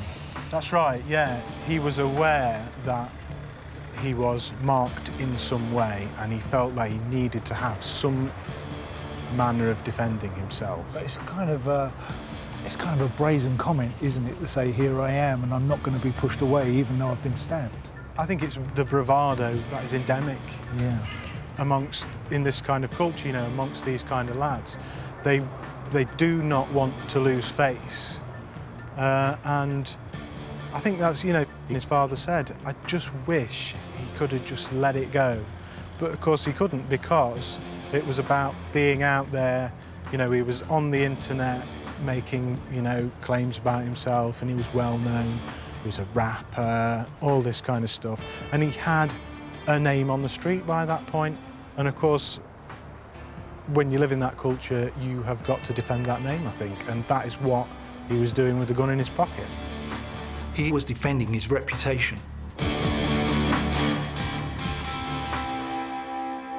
80 years earlier, George Mooney was defending his gambling empire. In the 1920s, the Mooney gang split and the Park Brigade emerged as a more ruthless bunch, led by Sam Garvin. Garvin was a bookmaker, gambler and promoter of bare-knuckle boxing matches. He had amassed a string of convictions and prison sentences for assault, illegal gaming, con tricks and larceny. Garvin was a professional criminal, first conviction in 1904, very well connected with local politicians. When the first very decent council houses were built in Sheffield, he got one, and there weren't many of them.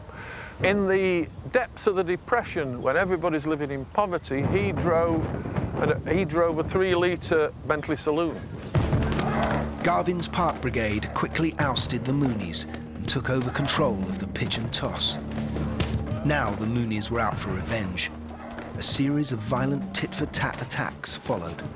They attacked one of the Park Brigade in his bed, a man called Bill Furness, one Saturday night in April 1923.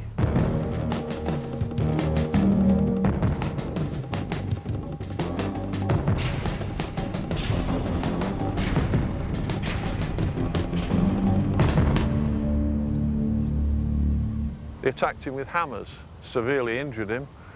Never reported to the police, but there were reprisals. A few days later, one of the Park Brigade was coming away from here, away from the tossing ring, and was slashed with razors over 100 times. Walked down that road there, the road with the graffiti, staggered down there with his head caved in, covered in blood. 100 razor slashes found on him at the infirmary. Wouldn't speak to the police, wouldn't say who'd done it. All he'd say was, I reckon they've spoiled me suit. I reckon they had spoiled his suit. They had spoiled his suit. But the vendetta between the two gangs would culminate in the most violent attack Sheffield had ever seen. It would be an innocent man, a non-gang member called William Plummer, who was going to experience just how ruthless Sam Garvin's Park Brigade could be. So here we are, Princess Street, scene of the murder of William Plummer.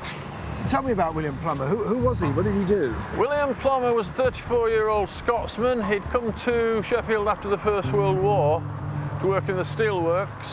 Father of 3 children, he had no connection whatsoever with gangs. Then how did Plummer get involved? The night before he was murdered, there was a fight, an altercation between a man called Liversidge and Wilfred Fowler. Fowler was? Wilfred Fowler was one of Sam Garvin's gang. Plummer and his wife and others went along to ensure fair play in this fight between Liversidge and Fowler. Liversidge knocked Fowler to the ground and generally got the better of him. Fowler was injured. Plummer helped him up, and instead of being grateful for that, Fowler said to him, "Jock, you're going to pay for this," despite the fact that he'd had nothing to do with the fight at all and he'd helped him off the ground. I see. So because one of his lads had been beaten, Sam Garvin was affronted. The old gangster pride or whatever, control. And Garvin rounded up a group of men. They came down here the following night, the end of April 1925, to look for Plummer. They were breathing fire, they talked of murder, they talked of blood flowing down the streets. It was clear that there was going to be trouble, serious trouble, and indeed there was trouble. Plummer came out of his house down there at number 42, walked down here to the corner, and he said, "I'll fight you one by one." They didn't want to know about that. Gangs don't work like that, do they? They all jumped upon him.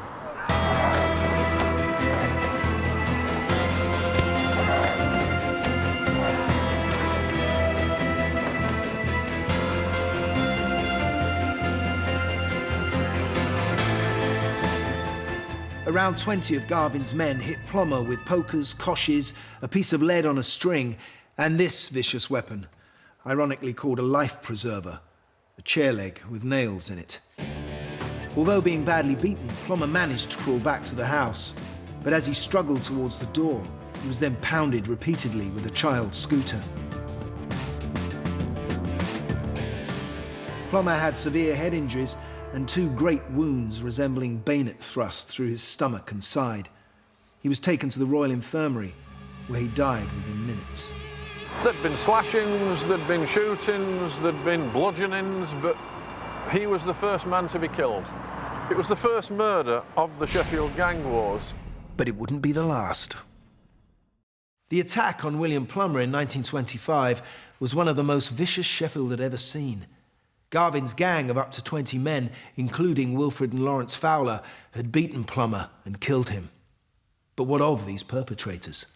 The gang dispersed. The Fowler brothers, Wilfred and Lawrence Fowler, both members of the Park Brigade of Sam Garvin's gang, they lingered. When the first police officer arrived, the Fowler brothers were sitting on the chip shop steps. Lawrence Fowler, the police officer said, "What's happened?" Lawrence Fowler said, "I hit him on the head." He admitted it? Well, he said, "I hit him on the head." The police officer said, "Be careful, it looks like being serious," as they were going to the police station. And Fowler said, "All right, then I didn't hit him on the head." These were not the brightest of men. But the leader of the gang, Sam Garvin, was much sharper. What he'd done, he'd stirred up all the violence here, and then just before it happened, just before the assault on Plummer, on the corner there, he'd hopped on a tram, got off in the Wicker in Sheffield, and assaulted the first man he saw, who just happened to be an old pal of Mooney's, so he recognised him. And thereby, effectively, gave Sam Garvin an alibi. But this ploy didn't work. Sam Garvin was rounded up, along with 9 other suspects, including the Fowler brothers. They were taken to West Bar police station.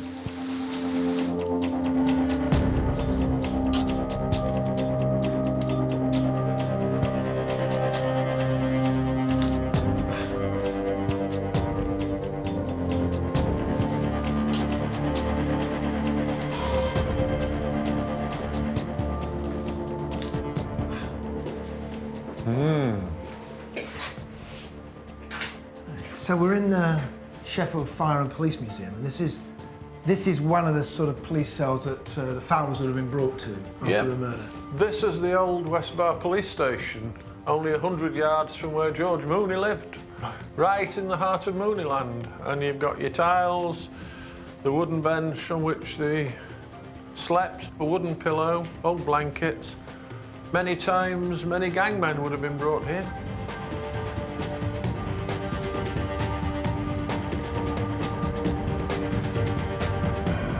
In all, 10 men stood accused of murdering or aiding the murder of William Plummer. including the Fowler brothers, as well as Sam Garvin, the Park Brigade boss. This single investigation exposed the whole criminal network. It was an alarming glimpse into a lawless city. It called for urgent action. Sheffield had always had a very small police force, just 556 men to police a population of over 500,000. But now this would change because the Sheffield gangs would come under attack from two new forces. The first of these hit the streets just 4 days after William Plummer's murder. It was the Flying Squad.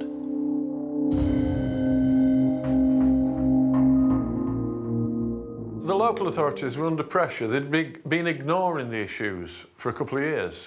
It became apparent that they were going to have to do something. The police formed a special duties squad, colloquially known as the Flying Squad. There were 4 men, all First World War veterans, all not averse to fighting, not averse to violence, took the war to the gangs. Now Sheffield would take another swipe at the gangs. They appointed a new chief constable. He would become Britain's first gangbuster. His name was Percy Sillitoe. Aged 38, Sillitoe was an unorthodox choice. He'd left England to become a trooper in the African police, working in a tough and brutal regime which kept control over native tribes. Now, back in England, Sillitoe would apply the same methods. He got on with the magistrates. He knew the name of every police officer in the force. He was great for building people's morale up.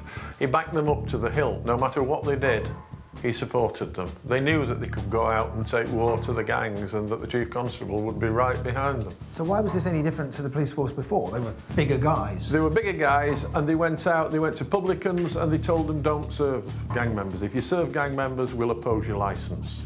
If they saw gang members in the pubs, they hauled them out and battered them. There were no, there was no human rights. So this was just another gang, really?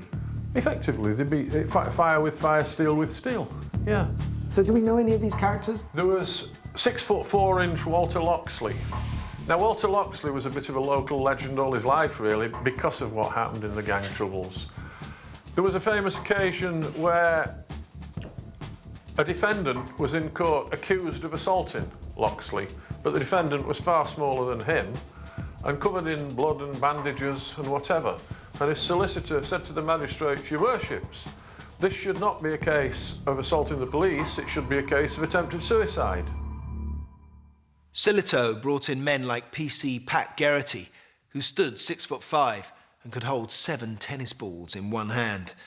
Sillitoe also introduced the European Jiu-Jitsu champion, Harry Hunter, to train the force in self-defence.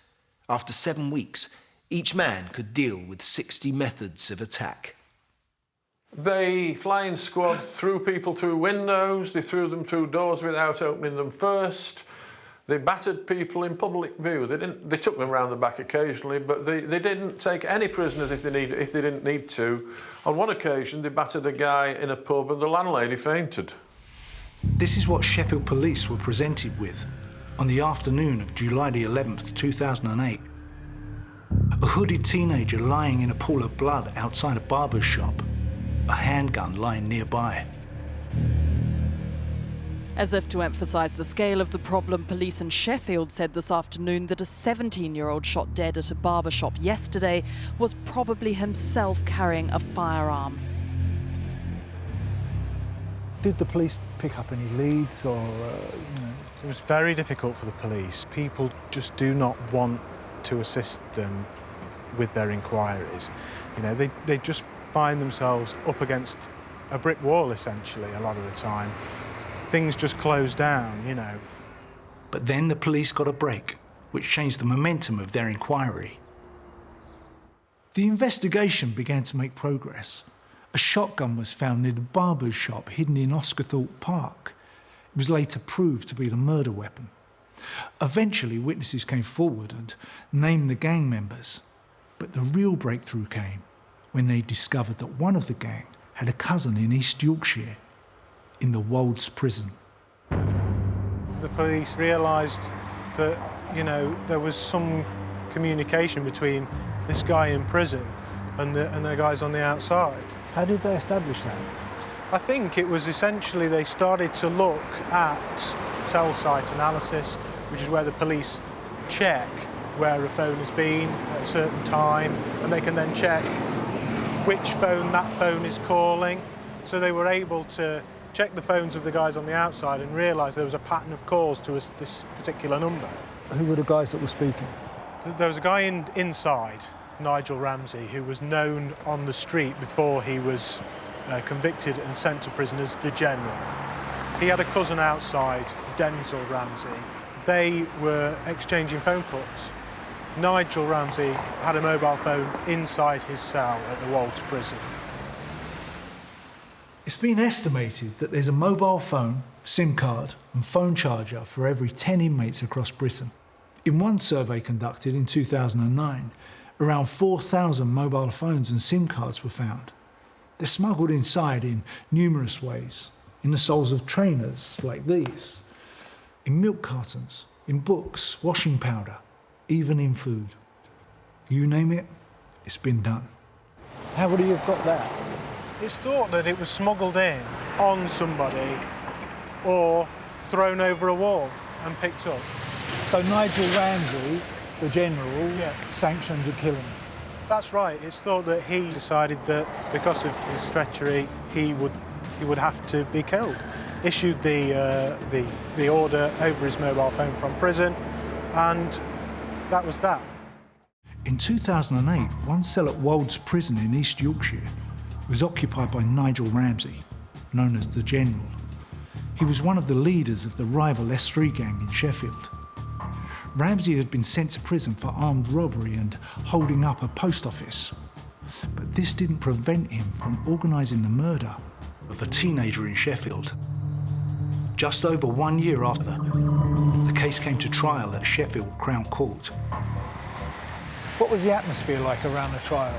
It was very tense. You can feel the emotion and the animosity there. These were guys who had been part of the same gang, who had then split apart. So the tension there was palpable, really, between the two groups. There were armed police stationed outside this court building because of concerns. After 5 days of deliberations on August 7th, 2009, a jury found 4 men guilty of murder. The judge sentenced 23-year-old Nigel Ramsey, the General, to a minimum of 35 years in prison for instigating the murder. 21-year-old Michael Chatu, who pulled the trigger, was given 30 years. 20-year-old Denzel Ramsey, 25 years. And 17-year-old Levan Menzies, 20 years. Sentencing, Mr. Justice Griffith Williams said, Britain is not broken, although certain communities are being plagued by the lawless activities of the likes of you and gangs such as the S3.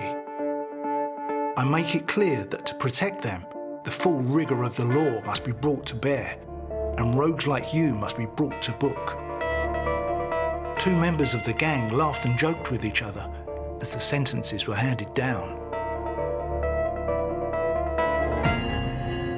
They actually cheered and jeered and kind of shook their fists at the public gallery, and people in the gallery were actually shouting back down at them. It was like it was almost like a triumph. Like, well, yeah, I've got 25 years, you know, I'll do it, and like an achievement almost.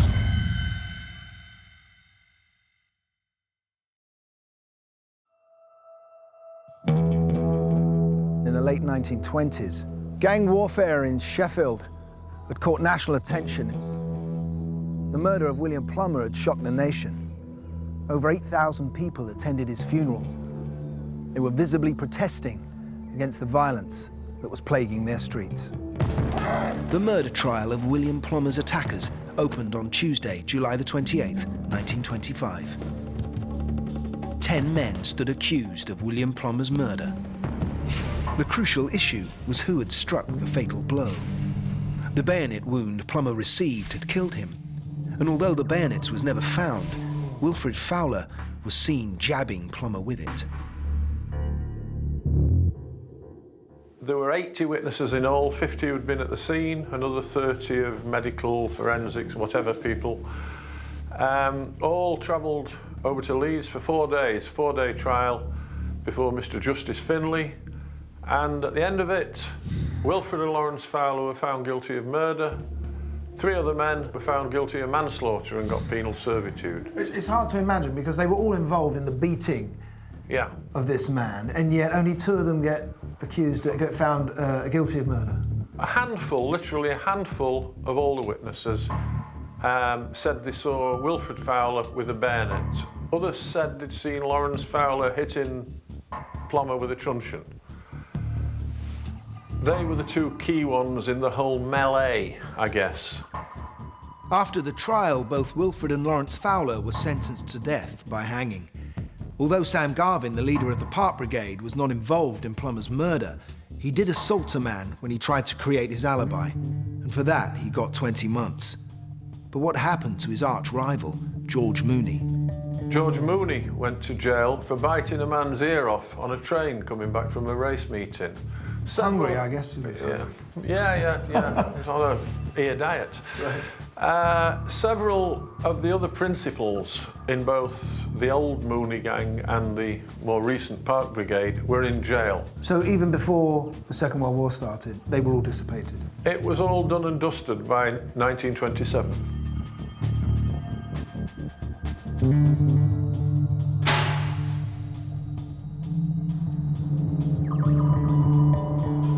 By that time, the heavy-handed tactics used by Percy Sillitoe and the flying squad quickly turned the city around. The crimes of the Mooney gang and the Park Brigade were brought to an end. Soon, newspapers were reporting success after success as Sheffield's gangs were eliminated. Many said that the flying squad were no better than the gangs themselves, but no one doubted their effectiveness. The murder of William Plummer shocked Sheffield and was a wake-up call for all police forces. It highlighted the horrific nature of gang warfare and its irrational, uncontrolled violence.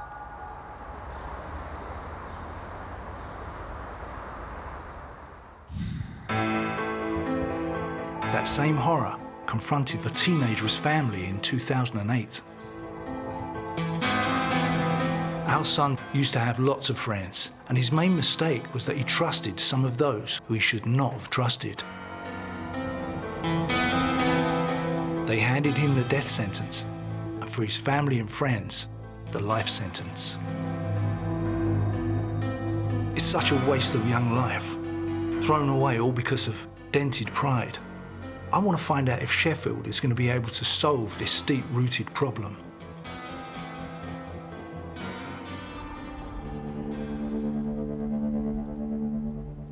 So tell me about the future for Sheffield. We've certainly seen a fall-off in public gang activity since the shootings. The police have been much more high profile. There's been much more investment going on that the City Council has developed with its youth services, a gang strategy, which does appear to have made a real difference. But the police have taken a much more interventionist approach. They've now been targeting individuals, using warrants to arrest people and basically using much more intelligence-driven policing, I think, which has resulted in a fall-off in activity. And I think also some of the peripheral people involved in the gangs walked away at that point as well. Yeah. You know, the ones who began to think, well, you know, it might be him today, but it could be me tomorrow. Over the last 8 years, 10 lives were lost in gang violence in the city. A long-running police operation targeting drug and gang crime led to more than 50 arrests, with more than 200 police officers taking part in the raids. Today in Sheffield, there's a number of new initiatives to steer young people away from gangs. One of these is called Zest for Sport. Sheffield particularly has problems with the old postcode gangs, as they're sort of referred to, particularly the S3, S6 gangs, gangs within inner city areas of Sheffield. They are present, they do go on, however, they tend to be more serious crime, which fortunately our young people are not involved in. We're in what's called the central ward of Sheffield, just outside Sheffield city centre, which is a deprived inner city area of Sheffield. Through some of the activities that we do here at Zest, we've been successful in reducing low levels of antisocial behaviour by 50%. We work closely with the police on that. I've experienced stuff in South Africa that can then benefit these kids.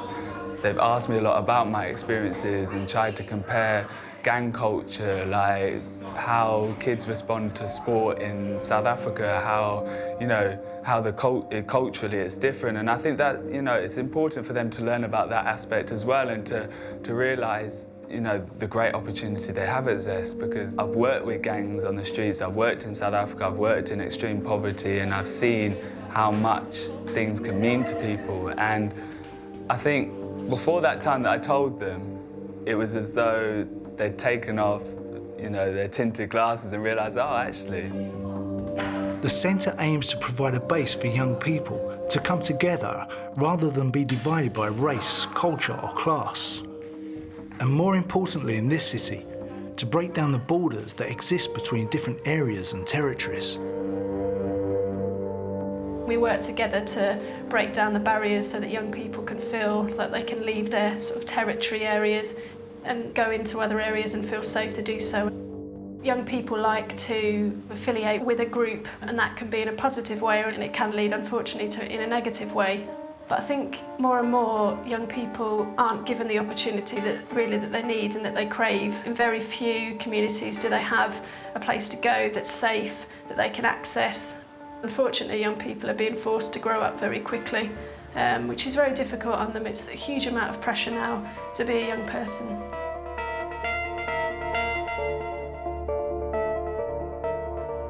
In South Africa, you're dealing with quite high-level gang crime, gang violence on the streets, and a lot of the kids that you work with are involved in that, whereas here they see it as something to go out and play around in, whereas there is something that when you come onto the streets, you're in a gang.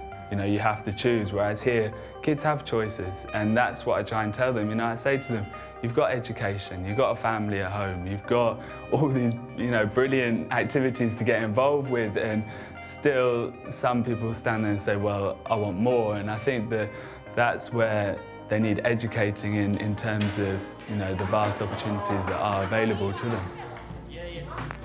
In 2008, the murder was a frightening insight into a culture where carrying a knife or a gun with intent to use it had become a shocking normality. Violence is something which is learned, so it can also be unlearned. The Sheffield police now work with young offenders to break the cycle of crime by behaviour change, with great success. Violent crime in Sheffield has declined, and gun crime has fallen.